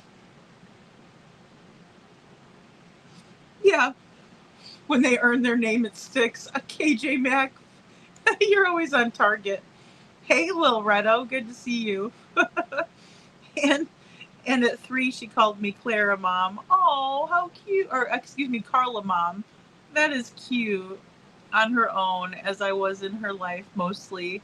Had her 24 hours a day since she was a newborn. Oh, that's sweet, Carla. Well, yeah, that's because you treated her like you were her mama. So of course she's gonna want to call you that. Kids love their parents, guys. They love the adult figures in their life. Some of them, you know, love the adults, even when the adults are really, really bad to them. You know, we've talked about it here before. That's usually a sign of like parental alienation when one of the kids is like, you know, hateful towards the parent. That's usually when the other parent is talking, you know, shit to them about the other parent. And then, of course, they kind of fall in line. My ex's girlfriend said that my son could call her mom. I said, no, you aren't his mom, and don't say that again. Yeah, really. Isn't that weird, Babs? I would never see. I have boundaries. I learned about them, so I'm just like, I would never want to make another mother feel horrible.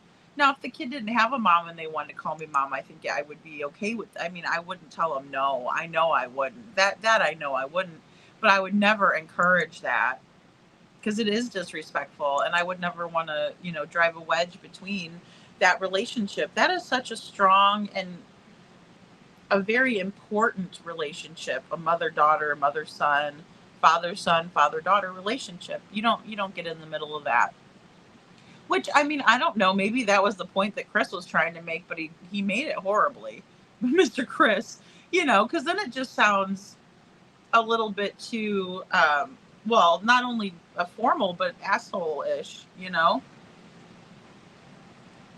Carla, that's a lovely example of when it makes sense. Initiated by a child at a young age. Yes, KJ. Very different from what Katie did in this statement calling CP dad in Sebastian's voice. Very different. Completely different. And, Chris, I'm sorry. Well, I'll say it like this. Chris and Katie were told by Smiley that it does hurt Seth's feelings, and, she did address that with them. And that's when he says, he doesn't call me that. He calls me Mr. Chris, like, oh, hell.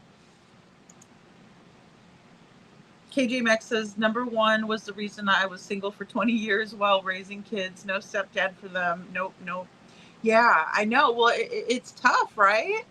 You really got to be able to trust somebody that they're not going to flip the script on you. Like, I think Chris did that to Katie, guys. And this is why I think that is because of the cats. Because you do not get together with a lady or a man, right? And then say, let's move in together. And then when you're moving in, say, but you got to get rid of the cats. I mean, that is really some psychological BS, in my opinion. I wouldn't like it. It would probably make me say, well, I guess you're not moving in. I'm a stubborn little thing. I really am. I'm very stubborn like that. And I would have said, no, those are my son's cats. What do you expect me to do? Get rid of his cats? Like, let's get you some, Claritin or whatever. Well, foster daughter didn't have a mom, just a person who gave birth to her. She called me mom, and I corrected it to Carla mom. Oh, Carla, that's so sweet, though. Just giving the child love that they need is such a, I mean, it's a great example of what we can do for each other and what other people can do for the kids that are not wanted, right? I mean, there's tons of people, just like baby Emmanuel. Oh my gosh, guys, people would have taken that baby, loved that baby. I mean, raised that baby like the other family members did with Promise and Carlos, right? Because he was Jake Jr. or whatever. He had his dad's namesake, and they said, we're naming you Carlos, that's sad. One side of me says maybe they sent him away and he will emerge after 18, but good God, to not tell Seth, his dad, that's insanely cruel. I agree, Babs. I have like a 20% chance that he may be in a school, and that's because of a lot of the research that I've done, and then I've watched some of the research other creators have done, and they have some convincing findings. I will say that, and it does bring me hope. And hell, I just don't want to ever admit that, he's not with us anymore until I know for sure, because it is hard. But I mean, gosh, 18 months, I know. And they've been so secretive and all the weird stuff they've said. And then when I heard that McCoy interview, that really, it was a phone conversation to get an interview. That really, I was, talk about triggered. I'm like, what in the world? I mean, I thought my eyes were going to pop out of my head and my jaw wasn't going to go back to normal after being, dropping like that. Golly. KJ Max says, I am too Vera. I'm also promised I would stay single if I were to be separated for any reason. Yeah, well, you kind of learn that it's like, unless somebody nice comes along, you don't want to go out looking. I can totally understand that. And the dating pool can be a nightmare, especially if you're in a relationship for a long time and then you get back out there. I was shocked. I mean, I was like, 28, 29 years old, and I'm dating people. I'm like, what is this weird situation I'm finding myself in? I don't know. I don't know why they act like KP is a perfect mom. Holly, it really, one thing that I noticed about Katie, and I didn't realize that that Sebastian had a later diagnosis for autism, right? Until a little bit later on. But even in the Duchess for the Missing interview, Katie acted like she had no idea what communication devices were that, children who are nonverbal would use. Because people were asking her that in the chat. They were like, hey, does Sebastian have a special device that he uses to communicate? Because in the Holly Thompson interview, Katie had told everybody that Sebastian sometimes won't talk, that he can talk, but sometimes he won't talk. But if you call his name, he'll look. So she said, if you see him, call his name and he'll look. And she even looked over to the other side and made it very convincing, right? So we were kind of thinking, well, does he need like a speech device? Does he use a phone? Does he have a phone with special buttons? And that's what they were asking on Duchess. Katie acted like she had no idea what it was. And I'm like, but you're a mom with a child who has a rare chromosome deletion and autism. How are you not involved in support groups for other mothers? Or how are you not aware? And then also with a recent diagnosis, I'm here to tell you, when I found out that my mom had cancer, I found out what the exact diagnosis was, and I was Googling it, y'all. I was on it, researching everything, finding out what kind of outcome it was going to be. I mean, I drove myself nuts. I really did. I was all over WebMD. I was all over all of that, trying to figure things out. What's the best hospital, around? Loyola University, really great hospital. Still didn't help. But, I just don't see how she wasn't on there, trying to figure out, especially on a spectrum disorder, because it's not easy to understand. It's all individualized. And then you have to probably look through all the symptoms and be like, okay, yes, I do see that for Sebastian. Okay, no, that's not him on that. Okay, he's high functioning, right? So she knew enough about it to know that that it is a spectrum, but she wasn't being forthcoming with it at all at first. And to me, that's not a good mama that does that. You got to know what's going on. If anyone at Sumner County knows where Sebastian is and if he's still alive and emerges after 18, I hope Seth sues the F out of the PFs and the county. Yeah, well, they kept putting that out there even up until recently. Chris and Katie, that is, about, oh, he's going to come back when he's 18. And I'm like, I don't know if they just do that to tease or what. That's another thing that's very difficult with Chris and Katie is we never know if they're telling the truth or not, and most of the time we could probably figure on, okay, this is true, but this isn't, but it's still, we just don't know. And it makes it difficult.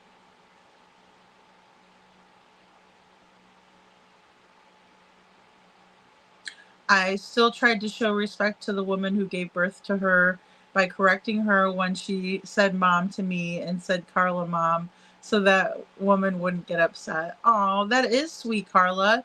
And it's because it is. And I do that's what's hard about this case. Well, I'll say this case in particular, and I'm kind of learning more and more.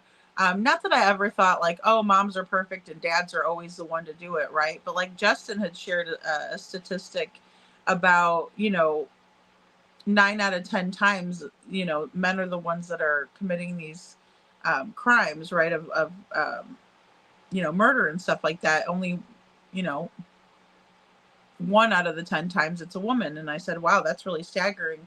So, I mean, I always just thought moms, had kind of a little unspoken thing, but I mean, I've always really identified more with Seth's situation, especially hearing some of it. And it really surprised me at first. You know, I didn't know what to think. I'm like, that's just weird, you know. But I felt like that during the Johnny Depp trial too.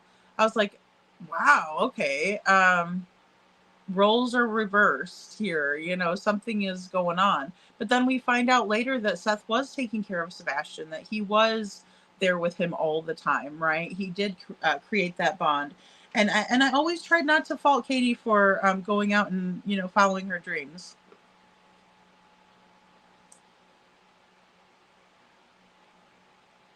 Good point, KJ Mack. An overreaction or overcorrection for the perceived bashing they think they see. Some people really get stirred up by the drama and misinfo, maybe boredom or needing a cause. Well, sure. I agree with that too. Yeah. Because sometimes we could pick apart a statement and we can get it wrong. But some of the things, oh boy. First it's the cat, then it's the kids, you know? I know. That's what I'm thinking too. Because I'd be like, what do you mean you want me to get rid of my cat? You know, especially if it's your kids' cats, you know, or their animals. Because little kids, you know, the way little kids might think is like, hey, if you're willing to get rid of the cats, or you're willing to get rid of me, you know, this is our family member and things, you know. Little kids, you don't know what they're really thinking, you know. No, a mom would be out there, Carla. I agree. Townjack Cafe says, Mr. Chris, he really had to call him Mr. Seriously, poor Sebastian. Yeah, Townjack, you didn't hear that one?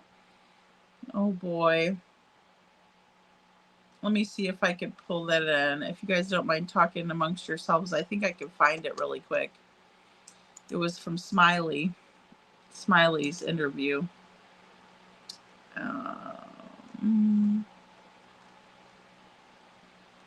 This is going back to way in the beginning.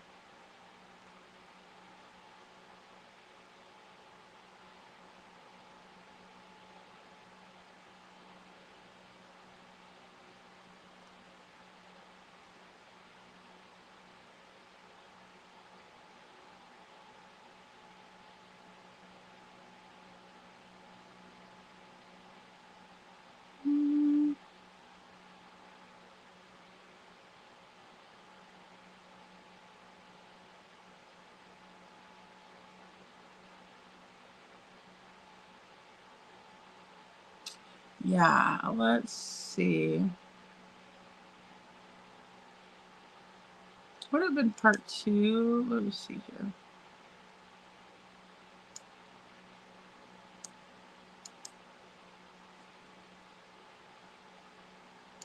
Hello, everyone.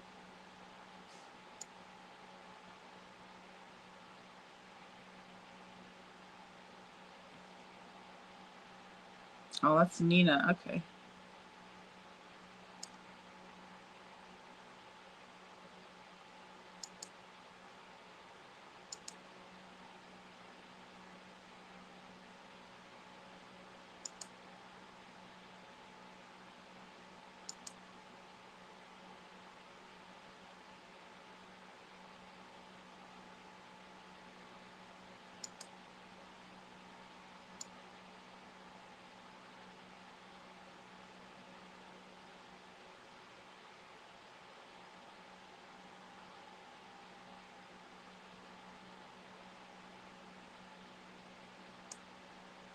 Okay.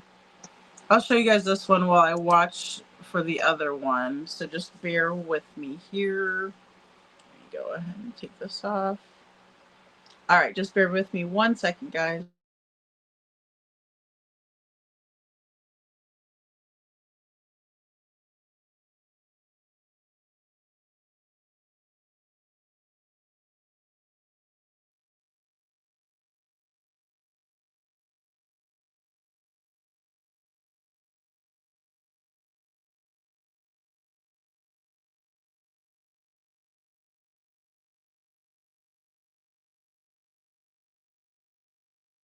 Because with the amount of people that we've searched with and had search, and all the volunteers and all the law enforcement with the area that they searched for so long, we feel like if he was that close to home, we should have been able to find him. And so we've been searching out farther than just like within the 5-mile radius, but we've been pushing out and we've been searching farther away from the house, looking for any signs and posting those signs all the way to the state line and then some, in all directions. People think that y'all have not been doing the flyers. I mean, but y'all have been doing the flyers. Is that correct? Absolutely, we have. You absolutely have. Okay. So let me help some people with some information about things. When it comes to searching,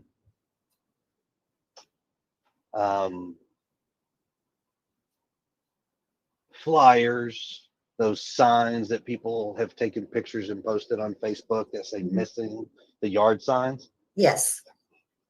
Those came from us. My mother is a real estate agent. We've got some friends in the business that can help do things, and my mother was able to get the signs for us. So the signs have been distributed between me and Katie and my mother. We've got some really great friends in the family. We got a great community who we have handed signs out to, and they have gone out and placed them. Flyers, we've had, I can't tell you the amount of support that the community has put together as far as helping us with these flyers. We go to make copies of a flyer somewhere, and we asked them, said, look, I just need to know how much it's going to be for this many. And bless everybody that has done this, because a lot of people will only have us pay for 100 of them, but they'll give us 500 of them. Mm-hmm. We've got people in the community that when they hear it, they're like, no, we're paying for that, not y'all, we are. I'm like, no, I appreciate it. I really do. If anything, we'd like to give you some, you can pass them out, whatever. So it's been out there. There's billboards across this entire state.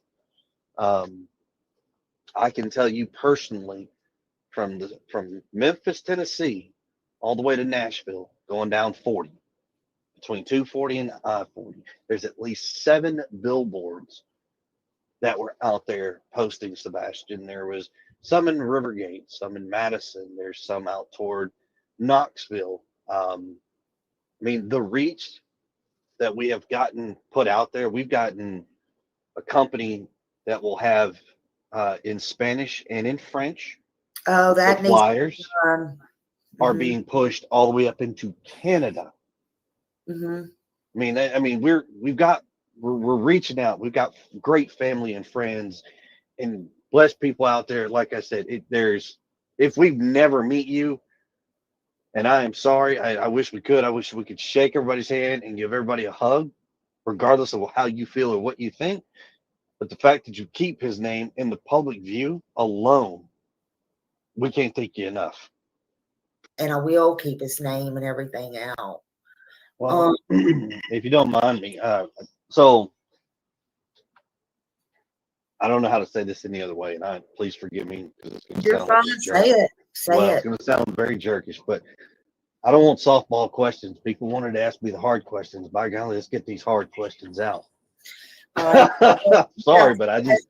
Well, have you ever had CPS called on you before? Yes, I've had it. Well, I'll be honest with you. I've had CPS called on me in 2 states, New Mexico and Tennessee. Did that include with Sebastian? Tennessee was Sebastian, yes, ma'am. Okay. And in fact, Sebastian here, like I said, I got nothing to hide. So Sebastian went to school one day because we were at the house. He got in trouble. He didn't have a belt on. I was like, where's your belt? And got it. Whack. Got him. So he goes to school and he tells the teacher. They're mandatory reporters. So the teacher reports it. Mm-hmm. That afternoon, CPS shows up to the house while we're actually sitting down to eat dinner. Now, mind you, 15-year-old child, he's not real happy because he's in trouble, so he's being punished. So he shows, he makes a report. They come to the house, and the lady who comes to the house is the same lady we've had. She's had a case before.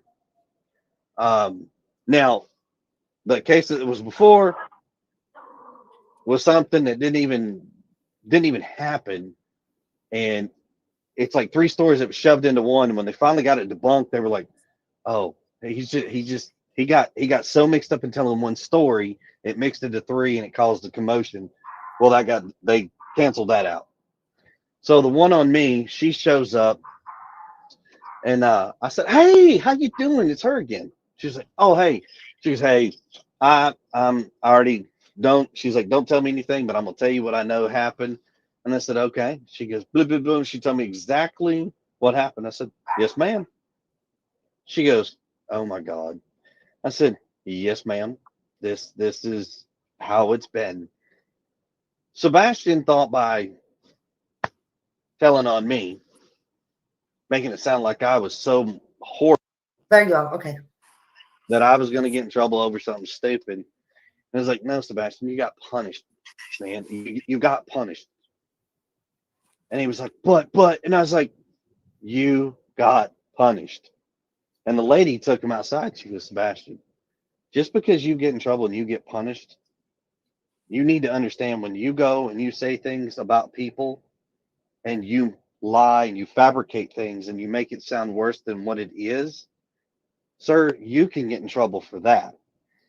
So that happened. And the lady was like, "I am so sorry." And I said, "No, he's just a child. He's upset. It is what it is. I'm okay with it." Mm-hmm. You know, he sat that back down at the dinner table and was like, "See, eat your food." And we went back and everything's been fine. Yeah. Was there a life insurance policy on him? His father has one on him. Okay. I'm sorry, I have to do it like this. Y'all, for clarification, no, I did not allow him to beat my son with a belt. He did not beat my son with a belt. Okay. Is Chris still here? Can you drop the link again? He fell down, but yeah, go ahead. Okay. When I was talking to Chris earlier, and him and I were messaging, and I asked him about DCS, and he said the only case that DCS has open is because Sebastian ran away. Okay, Yeah, sorry that's about that. true. Hey, Chris, Josh was going to Yes, call ma'am. me, and I accidentally punched a 3 instead of a 2 or whatever, and he jumped up here on That's panel. fine. And, he wanted to Okay, guys, I just wanted to pop on. I think I found the Mr. Chris part, but I wanted to put that on. You know, Josh hopped up on the panel and was like, "Well, I thought you told me something different." And then, you know, Chris kind of loses his crap on Josh, and you know, talks about, "Oh, where's the hard questions?" and you know, kind of acts like a jerk. But that one's Smiley's impromptu interview, the first one. This one I want to show you though. Part 2. This is part 1. Okay. Okay, bear with me. Right, 1 second.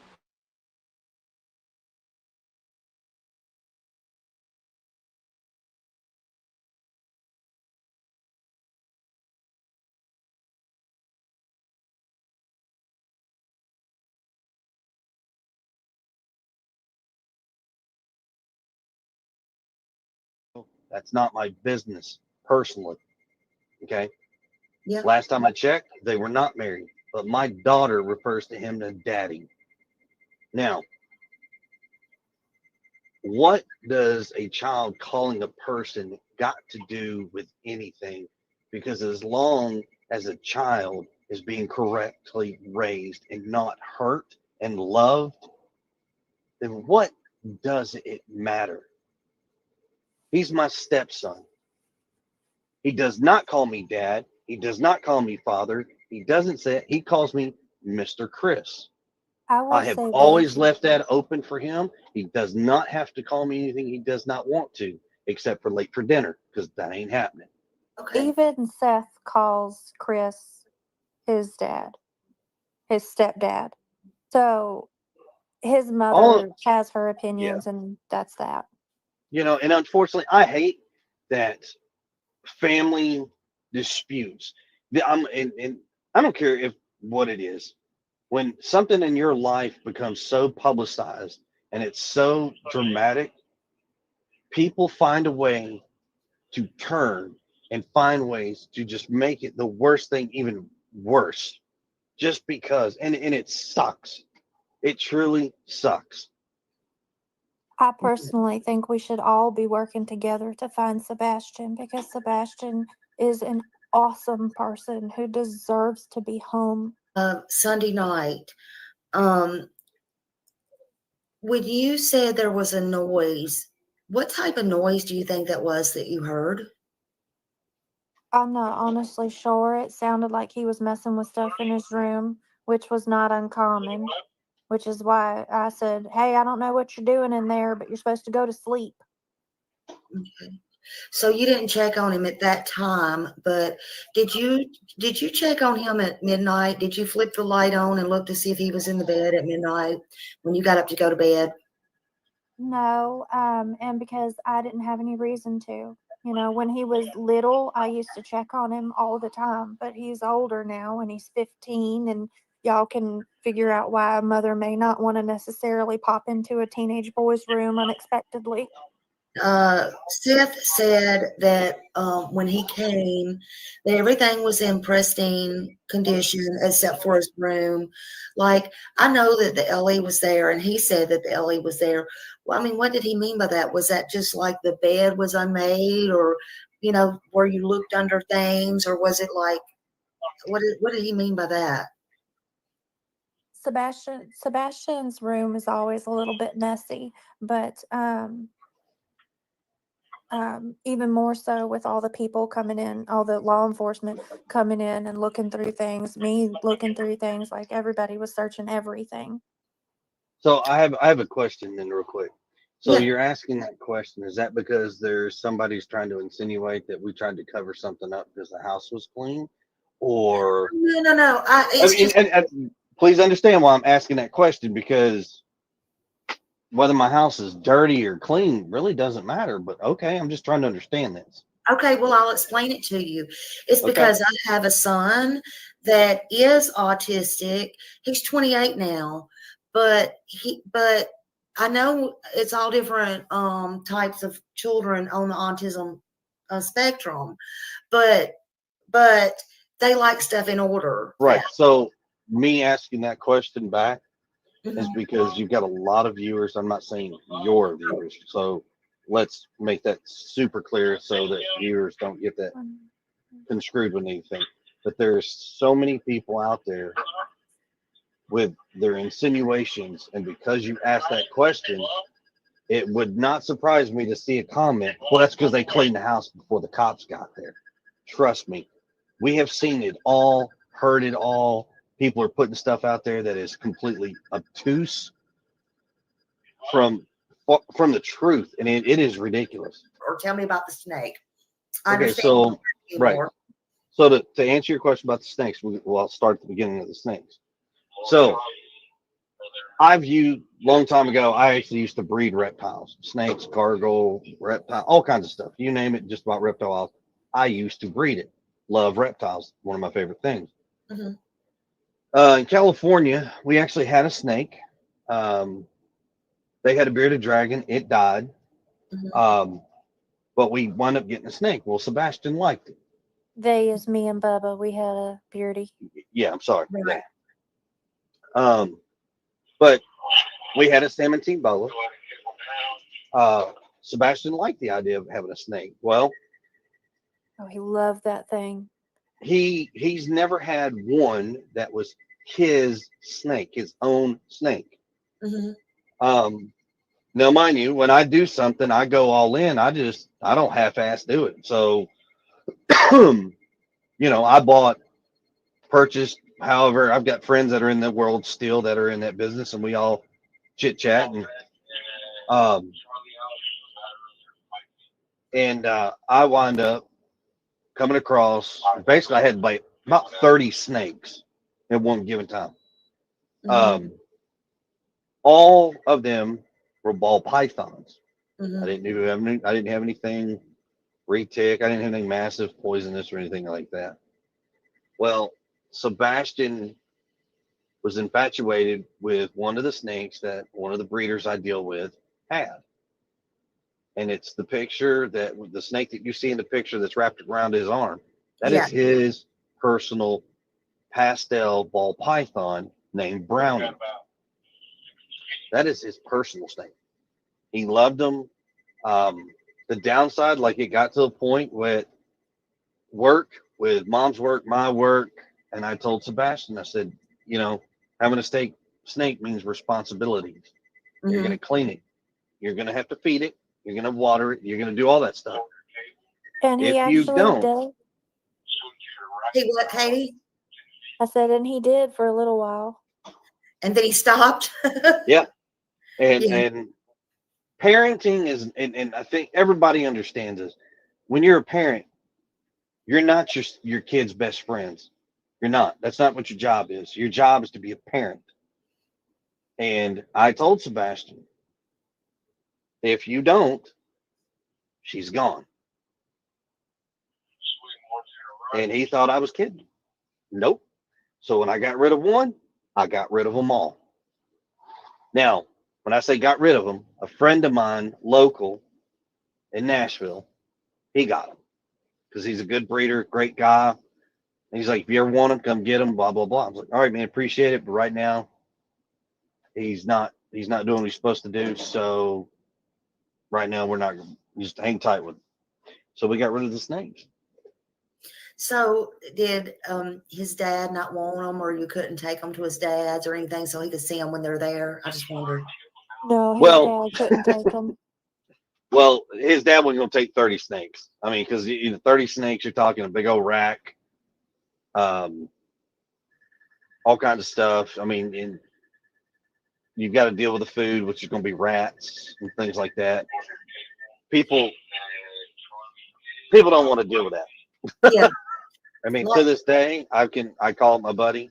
You know, if Sebastian wants to go, I can call him up. We'll head over to his snake, his big old snake. He's got a building full of them, and that's where ours are. And he's like, if you want to see him, just come on over, man. Whatever, just call me up. Cool.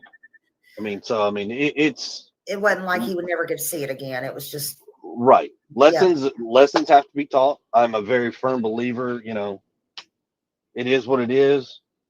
You know, is it always gone forever? No, not necessarily. But you're going to earn it back. It's not just going to be handed to you. How did you discipline him?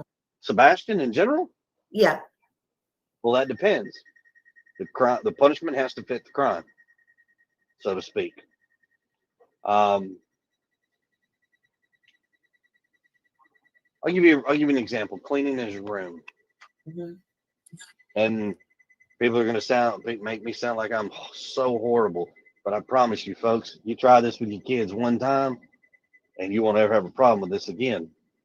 So if you tell them to clean their room, and they go in there and they clean their room, well, they say come out, well, it's clean, and you go in there and you go to check their room, and the room's not clean.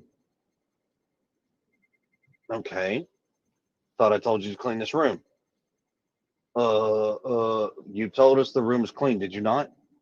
Well, yes, sir. Okay. Now I'm going to clean your room.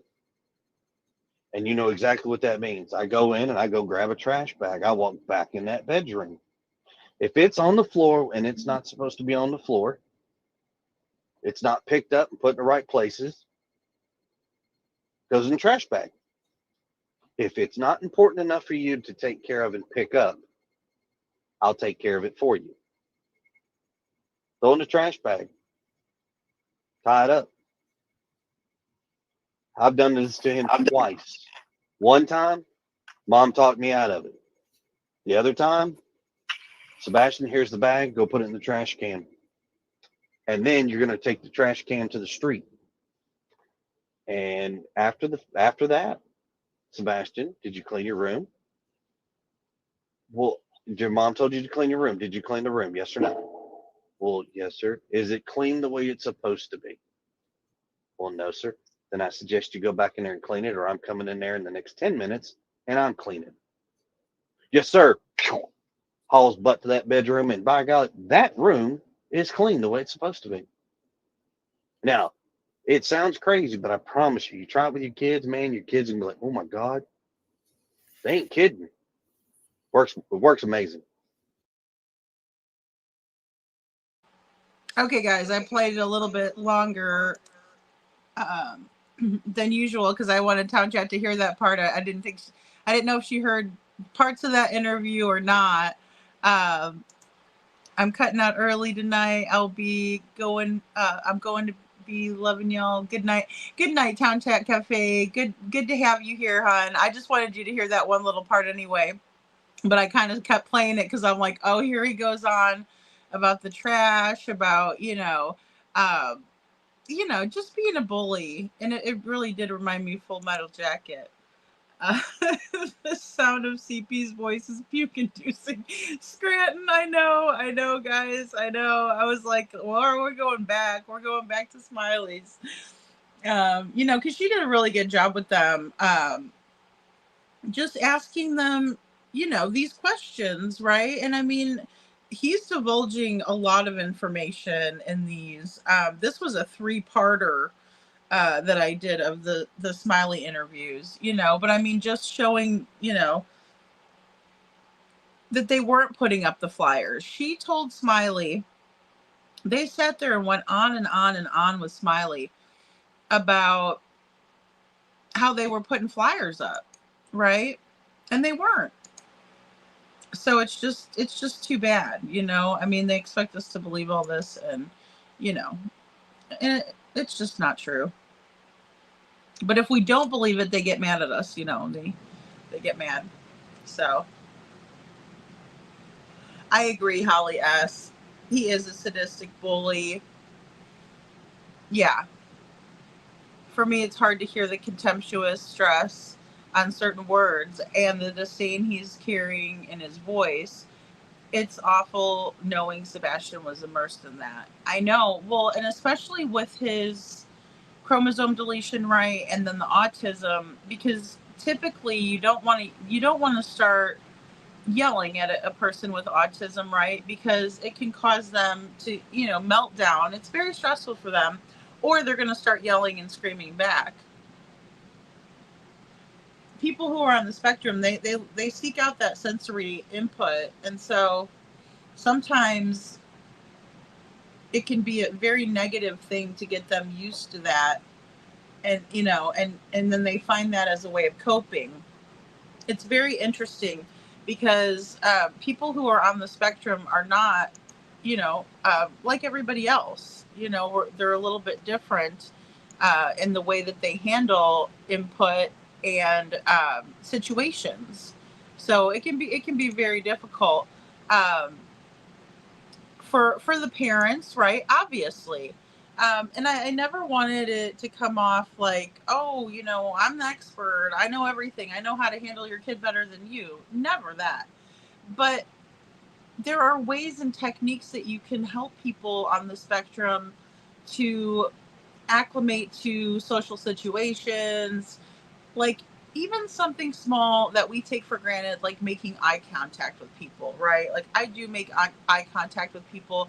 Obviously, it's one of those things where you find a balance, right? Because if I just sat here this whole entire time and looked at you guys right here in the face like this, it would be awkward, right? And that's kind of why I always kept my camera on an angle, or I might angle it up, or have it kind of up a little bit, because if I look at the chat, then it doesn't always look, if I know I'm looking in the camera, I'm looking in the camera. If I'm looking down, at the chat or at the screen, I'm more of a reasonable eye contact. So if I want to make eye contact, I can. If I don't have to. Here lately, I've been looking down at my computer a lot, so you'll notice that. But just something like that we take for granted, that we can accept those social cues and process them quickly and understand when somebody's uncomfortable, right? So for a child or individual on the spectrum, and I've showed this before, a great channel is called Special Books by Special Kids. And this couple is amazing. They go around, they interview these children. He's also Mr. Chris, but he's the nice Mr. Chris who was a school teacher, and that's why children called him Mr. Chris. And they do a fantastic job of helping people understand that just because people look different doesn't mean that we all don't have the same needs and wants, and we just all want to be accepted and treated like people, right? We want respect, we want dignity. And so it's a great channel for that. But even the young man in that video was talking about, while he's being interviewed, and he's an Aspie, right? So Asperger's is another form of autism. They don't call it that anymore, but they used to. And it used to be a higher functioning, more of an exceptional level of intelligence of a child on the spectrum, right? And so I believe that Sebastian did fall into that category more so. The child that they interviewed absolutely reminded me of how Sebastian might be, right? He liked to tell jokes. He was very funny. He was into puns specifically. That's another thing with kids on the spectrum or people on the spectrum. They hang on to one thing or another, right? So maybe for Sebastian, it was Minecraft, maybe for him, he really liked chess, right? Not checkers, chess, right? And things like that. So, but either way, when interviewed about the therapies, this child was talking about the eye contact and how too much is awkward and too little isn't being genuine, right? Where you don't feel like people are conversating or having a conversation with you. It's something that we learn very young and we process through it, but it's different for people on the spectrum. So that's just one example. Oh, can you guys hear me? I'm sorry. Okay, good. Okay. Sorry. I know that happened to me earlier when I was in Chris's Scranton. Yeah, sorry. And I have to mess with 2 different volumes. I haven't fully set everything up like to where it makes sense, or because I was doing fine with the headphones and everything. And then today, it's been the last couple lives, they have an echo. And so I have to take it out because otherwise it's bothering me. Because I can hear myself too much talking. Yeah, Chris Proudfoot had no right to ever put his hands on Sebastian at all. I agree with that, 100%, Babs. I mean, and Seth didn't know about it. That's how he heard. That's the first time when he heard about that. That was on that interview. That is very bad. That is very bad. And here Chris is like, we're all in agreement. And, CPS was called to my house and da-da-da. Seth didn't know. Seth did not know. I think I have that somewhere. I know I do. He had zero business in the disciplining of Sebastian. That is Katie's job as a mom. And she failed Sebastian. I get that, Babs, 100%. Yeah, you have to establish that, right? And you have to lay that out before you move in with somebody. Like, hey, I'm the one that disciplines my child, not you. And it comes with the territory of being a parent and adult, right? You have those conversations. Is it an easy conversation to have? No, it's not. And you don't want to make your spouse feel like inadequate or like they don't have control over their own household or that you're siding with the children, right? Because you do have to be a united force. I really strongly believe that, because if one parent is undermining the authority of the other, the kids are going to find a way into that, right? They're going to be like, yes, this is my in, and it can cause trouble. It can be dangerous for the child, right? It could be bad for parenting because the parent might tell, the child might tell one parent one thing and the other parent the other thing. And so, but it's finding a balance. But yeah, I mean, in my opinion, especially when Sebastian is 7 or 8 and Chris is coming into his life, of course Sebastian's going to feel like, hey, you're not my dad. Who are you telling me what to do? What's this guy getting rid of my cats? All of that stuff, So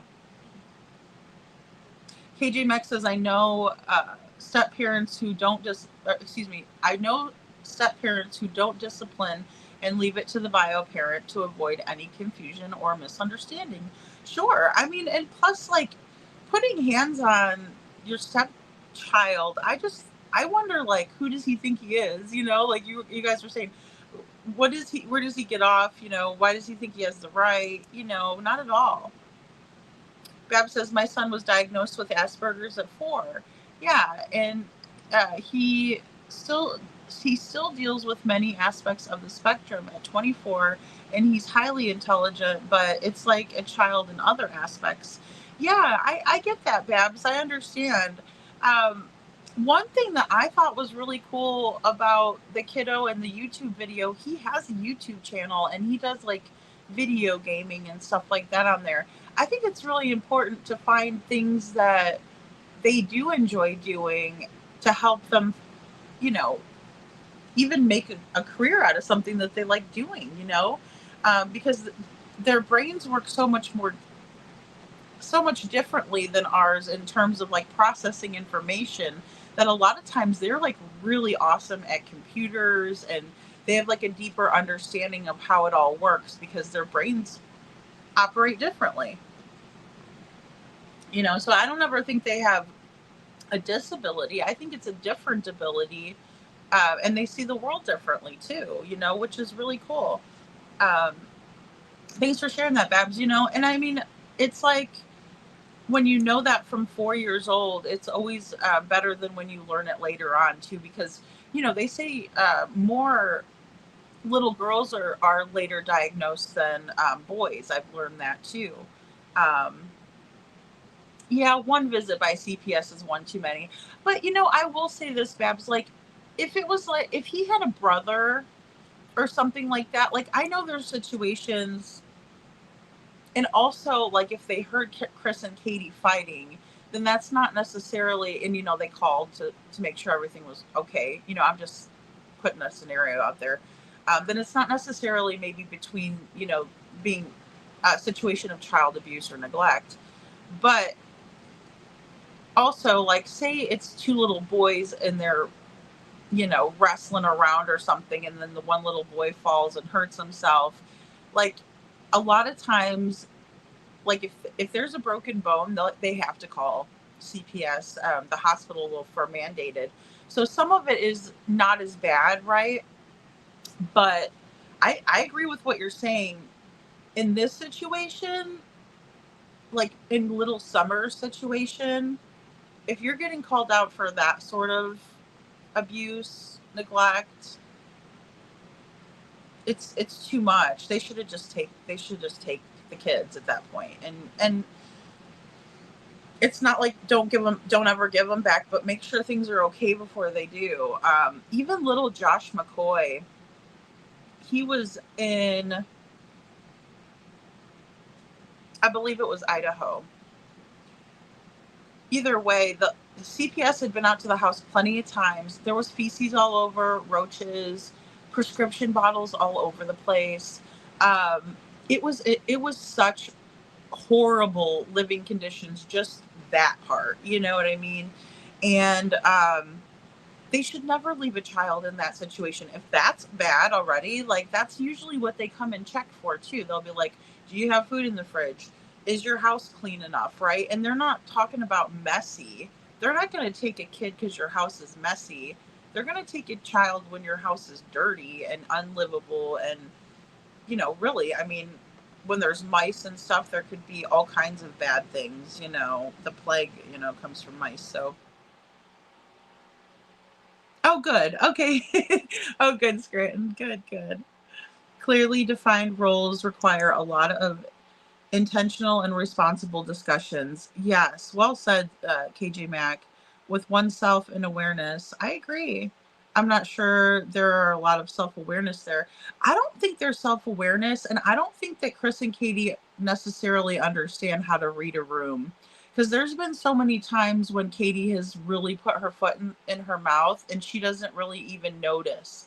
She's learned to kind of catch herself, but in the beginning, she had zero self-awareness. And in the Chronicles of Olivia interview, she points that out, that Sebastian has zero self-awareness, because look at the chocolate milk on his lip in his school picture, which I don't even know if that's chocolate milk in that picture. It might be like bruising. So I agree with you. And I don't think they ever take the time to be introspective or to be like, hey, if we're having problems in the house, like, we need to fix our family, right? We need to do something about that dynamic instead of just always, oh, it's Sebastian's fault, you know? I think she did too, Babs. I think she did too. Katie left the discipline up to Chris. And I think Chris was happy to do it.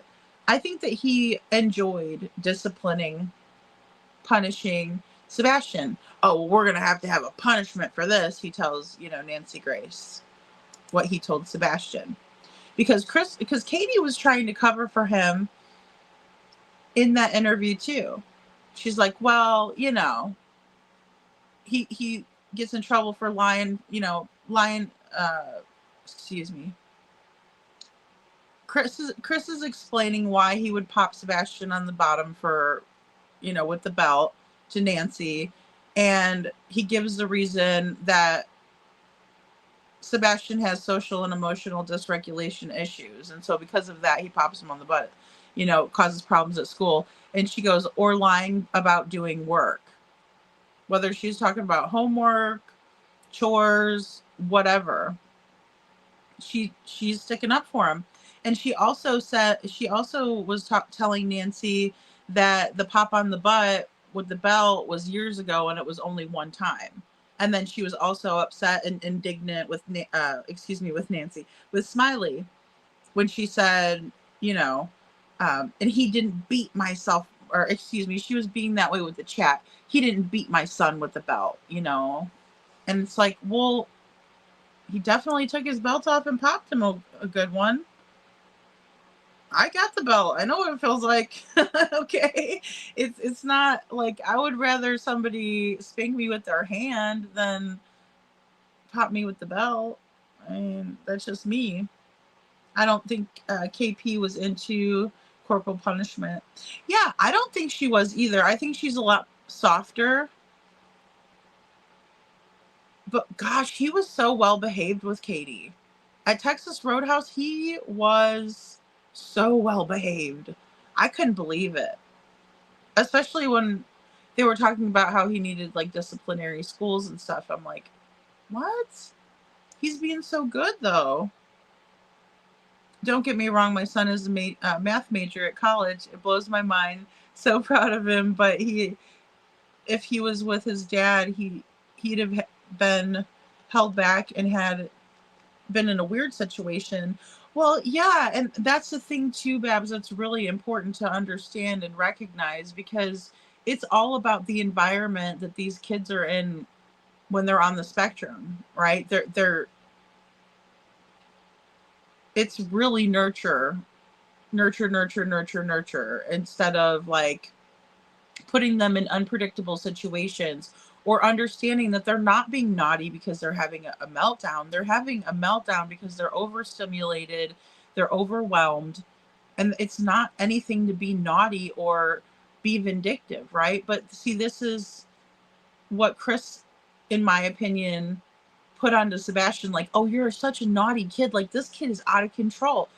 But he's not out of control. He can't control what his reaction is. And so Chris having just a little bit of compassion and understanding that could have gone a really long way. But he doesn't take the time to do that. And I've heard this before said, and I thought it too. I think he was trying to beat the autism out of him, right? Like, thought that was the solution. Well, you're naughty, and we're going to, you're not going to do this anymore. And I'm going to be hard on you, like throwing away his stuff, not realizing that's abusive. That's what abusive partners do. That's what abusive partners do to each other. You're doing that to the kid. So you're being abusive. Like, it's not a punishment, it's abuse, in my opinion. I think Sebastian was tired of the abuse and wasn't taking it anymore. And he reported it several times, and that got him gone, unfortunately. I mean, I think that too, Babs, a lot, where I'm like, okay, Sebastian was a teenager, right? 15. Katie talks about him coming into his hormones. Seth talks about that too with the mustache. His voice was getting deeper, right? We heard that even in his birthday video. But, I wondered about that, or, without Chris being there. If Chris was there, I would have thought maybe he got in the middle of them, right? Like, he might have gotten in the middle of an argument, or, you know, or maybe somebody was punishing him and it went too far. But I also think that he was tired of it and he was advocating for himself. We do know that he was reaching out to Grandma Robin to tell her things because he was afraid that if he told Seth, that Seth would get upset and, you know, there would be an altercation, obviously. You know, and again, I know what that feels like. Because my daughter knows that if she tells me something and she's being hurt, I'm going to say something. She knows that's the point. I'm the person to go to blow shit up. She just knows that. And, you know, to Sebastian, that was probably Seth. He was the one protecting him. He knew. Like, if my dad finds out that they're doing this to me, like, he's not going to be happy. There's going to be a situation, you know? And so Sebastian was worried. And I could see that happening with my daughter even. So, because she knows that I'm not going to allow for it. She knows that I'm the one that reports stuff, or I'm the one that would, you know, make it stop. Take action. And that's what he was afraid of. He was like, you know, I don't want my dad to lose his job. And God only knows, guys, what Chris and Katie were telling Sebastian too. You know, God only knows. Especially once CPS showed up the first couple times. I'm sure it was like, you know, if they show up again, I'm going to bust your ass or whatever, you know, who knows? Who knows what they were saying to him? We don't know. We don't know. And it could have been a pop on the butt when, you know, that could have been the belt incident, or, you know, because I'm willing to bet, especially like this picture has always bothered me. This is one Chris and Katie put out. And like, look at where they tried to cover something up. So, you know, you could see the little, or the circle, but in the back of Sebastian's neck, somebody must have grabbed him back there and made a mark on the back of his neck, and they tried to blur it out. I don't know which of the hate channel's handiwork that is, but I'm here to tell you, every single one of us that does video editing or photos or anything like that, we spotted that from a mile away. The minute that you look at that and you see that part of Sebastian's skin appears to be on the light fixture, you're done. Or light cover, excuse me. I always call it a fixture. You're done. You know? This is a press your luck, Chris and Katie. No whammies. Well, there's your whammy. And it's sad. I like to be right about that. That is the most horrible thing. That doesn't make me feel good. It actually makes me feel sick at my stomach, knowing that Sebastian's missing now after that. KJ Max says yes, and he reached out for help. He was punished for it, and as far as I can tell, CP said he would get in trouble, and so did the CPS worker, according to CP. Well, yeah, he goes, oh yeah, they're gonna have a talking to, talking to you, and that had to be defeating for him. Like, he had to felt like, dang, I tried to do the right thing. Poor Sebastian. That's all I gotta say. Poor Sebastian. Bab says Katie failed her son, and she didn't want him from the time she gave birth to him, in my opinion. I struggle back and forth with it. I think there were a couple of pictures that she really did look proud to be a mama. Now, when she was young, I don't have it in here. Seth had it at one of the vigils, and I thought that was really nice of him, and I also thought it was kind of a smart strategy in case she saw that picture, that she might remember being that proud mama. Dang, I don't have it. I mean, I have it. Trust me, I have it. But just not loaded in here. No. but it was when Sebastian was little and he was on a carousel and Katie was with him on the carousel, where she's standing with him, like you do when the babies are little. And she looked really happy, guys. Like to me, she looked like a proud, regular, happy mom at a carnival with her little baby, and then you kind of see it.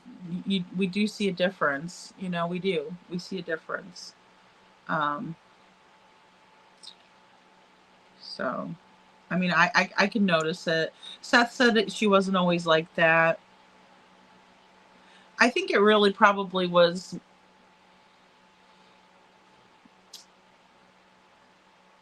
more so that she probably wasn't even used to being there all the time. She was used to kind of doing her own thing, I wonder what kind of a transition it was for Katie. I'm trying to think back, like 7 or 8 years old. Sebastian was okay, how old was Katie? I can't remember. I always know she's younger. I always thought she was my age for some reason, but I always have to remind myself that she's younger. She's quite a bit younger. I think she's like 5 or 6 years younger than me. KJ Max says it's insane that if you hit your spouse, it's considered abuse, but not if you hit your defenseless child.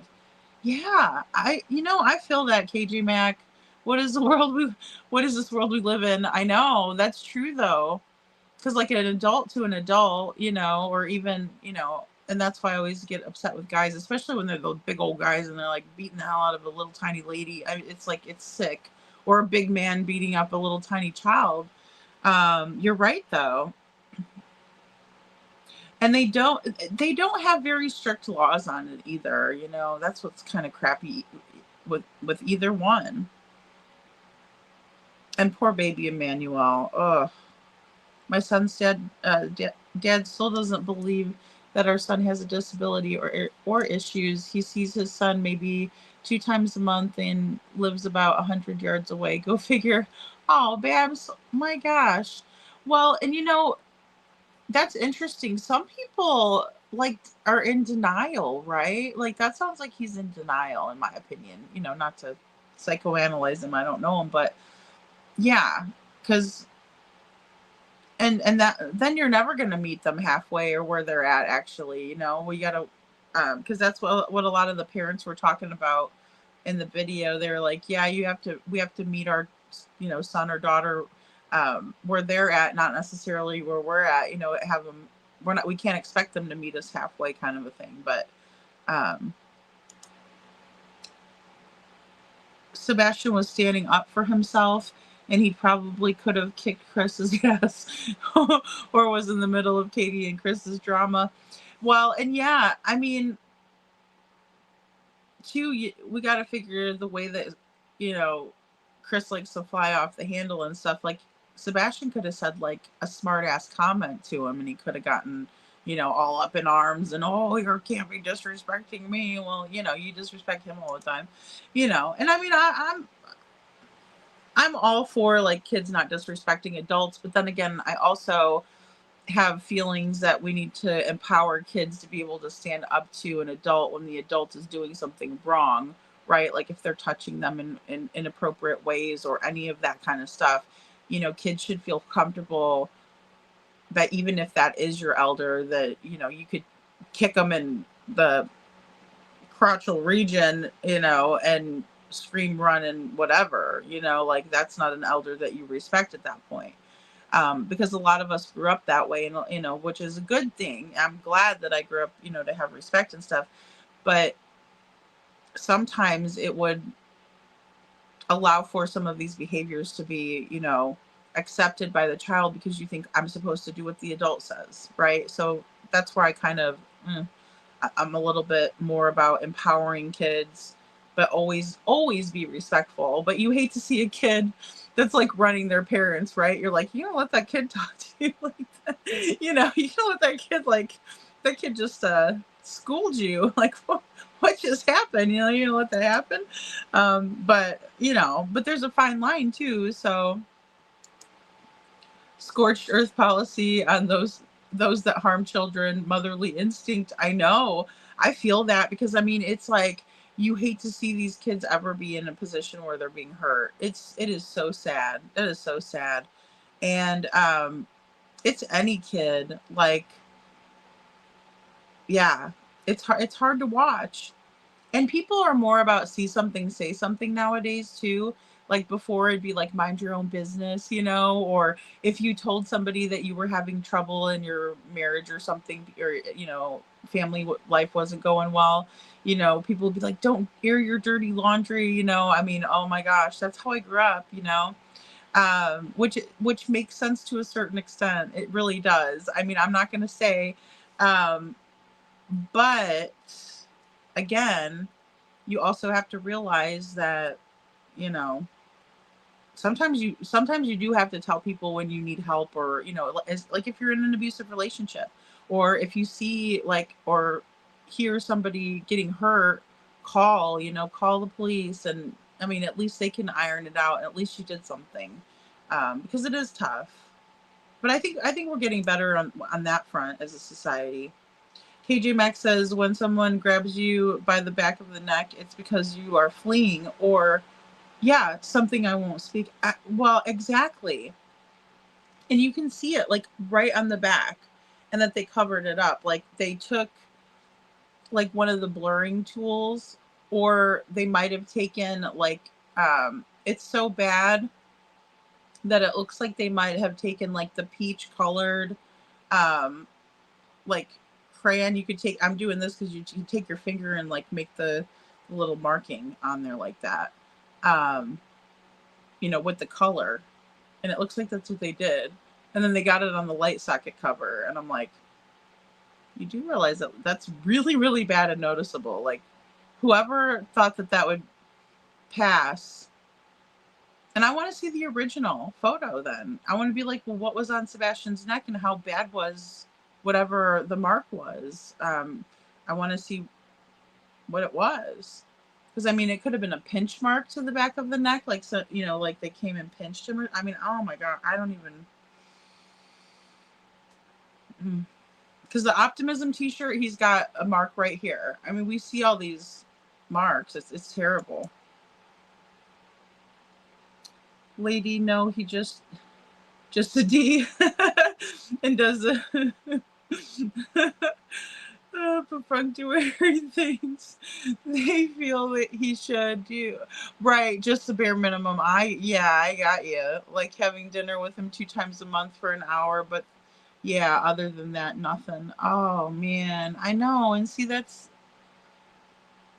how do you build a good relationship like that? You know, I don't understand that at all. Aw, Babs, that's too bad. I'm so glad he has you though, you know? And that's the thing, as long as you got one good parent, you're in pretty good shape. Some of these kids don't have, you know, any good parents. That's why I felt so bad for Jaden. No parents are perfect. None of us are. And it's easy to sit here and judge from, you know, Monday morning quarterback or whatever. But I just think a lot of this stuff can be really a lot of it's preventable, especially a little baby. Now, Katie, I just don't know what I still can't wrap my mind around why they couldn't have waited until Sebastian went to go live with his dad. I mean, I don't know. Taking the time to remove those marks is incriminating. Yeah. And like I said, I don't know which one, you know, did that. I don't know which one of their friends did that for them, but it had to have been one of us YouTubers, and it wasn't me. I'm just saying one of us as a creator, but it was not me, and I wasn't involved in that one. As a matter of fact, that was sent over to me, and Sebastian has a computer and a phone in this picture too, which is another highly incriminating detail of it. But I just zoomed in on it, you know, and I used to have both of them in there, but I had to take it out. That is so true, Babs. Being a mom is a lifetime commitment to the child, nurturing, teaching, encouragement, acceptance, care, tolerance, also being the bad guy and setting limits and helping them grow. Yes, absolutely. And also being the bank, the ATM, because it doesn't matter how old your kids get. You're like, okay, if you need something, we're going to get it for you. Um, you know, it just doesn't matter. And I agree with that too, with nurturing always, and always letting them know that you can tell me anything. If you need me for anything, let me know. Because sometimes they think I'm older and maybe I can't go to my parents or something, that you just always want them to know that. Um, Yes, KJ Mac. I recall someone implied the marks were hickeys. Yes. I'm like, hickeys from who? You guys said he didn't even have a friend, let alone a girlfriend. I mean, that would be a pretty important detail. Like, say he didn't have any friends, but he did have a girlfriend. I'm not saying that that's not possible. I'm just saying, like, we would all remember that, right? Like, we would all remember hearing that. Absolutely. And then nobody gives a hickey to somebody back here. You get them over here, or like right over here, heaven forbid. Um, yeah, I do remember that. That is nutty, nutty, nutty, nutty. Well, CP said, I wish I knew that he wasn't patient, apparently, and thought a stick was, yeah, in the wheels. Well, and he also got mad. Like he was angry because he thought Sebastian was trying to get him kicked out of the house. Like, that was another thing that really bothered me. I'm like, Sebastian isn't just sitting there plotting and planning against you, Chris. Like, he's a kid. He loves you unconditionally, but he doesn't like the way you're treating him. So of course he's going to act out. And ultimately, Sebastian may have gotten to the point, being a teenager and everything, where he did feel a hatred for Chris. I mean, I don't know. I'm not him. But I wouldn't like him if I had to walk on eggshells all the time. I know that is not fun. The bank of mom, exactly. Exactly. Chris. Yeah, Chris angry? Nah, not him, never. He's a man. He is such a stand-up guy. I really wish we all had a guy like Chris. No, just kidding. Oh gosh. Well, guys, I better hop off of here, but I'm going to take off tomorrow. I am going to be working on a video. I'm going to try to get a couple of them out because I'm really interested in this cold case. I want to do a little bit more researching into it and maybe do like a little mini doc about, I want to say it correctly, Buford and Pauline, right? The Walking Tall guys. And I want to watch Walking Tall. I want to watch this and kind of figure this out, and rewatch the one with The Rock probably. But I'll have those out, and then I won't be on until Sunday night. So we'll do another night show. But then through the week, I like to go on, like, it's never going to be the same during the week. It might be some mornings, like early morning, like 7 or 8 o'clock, or it might be like around 11:30 or 12. And then typically it's not going to be of an evening, but I mean, I did one today that was in the evening and it was pretty good. So, I just want to catch like a lot of different people so people can interact in the chat. I love listening to what you guys have to say. And I want to give everybody a chance to participate. So, Bam says, girl, you have no idea how it was to keep straight when your son comes to you saying, what is this, when he woke up? Oh no, Babs. Oh. I maintain and explained it's normal. Oh, I know, right? Well, especially because they're like your little baby and you're like, no, I don't want you to have that. Oh gosh, I can't imagine. I always said that too. I was like, I don't know if I could, deal with boys. I wouldn't know what to do. I'd be like, go ask your dad. Like, I don't know what to do here, right? Oh gosh, that's so funny. Well, little boys notice that early, and you're like, you can't, don't touch that, but then you don't want to shame them because it is normal. It's completely normal. Oh my gosh, that is too funny, Babs. You got me cracking up over here. Oh my gosh. Yes, thank you, KJ Mac. Yeah, and I'll probably come say hi to you guys in the chats. Who knows what's going to happen between tomorrow and whatever. But yeah, and then of course I'm going to be planning a good panel for you guys coming up.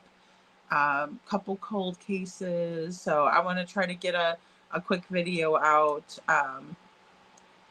on that too. So, but thank you all so much for being here. Thank you so much for making me laugh. And also, I know Town Chat's not in here, but shout out to Town Chat for going in and saying thank you to Kels. That was so sweet, or Kelsey. So you guys all have a great weekend, and I will talk to you later. Thank you.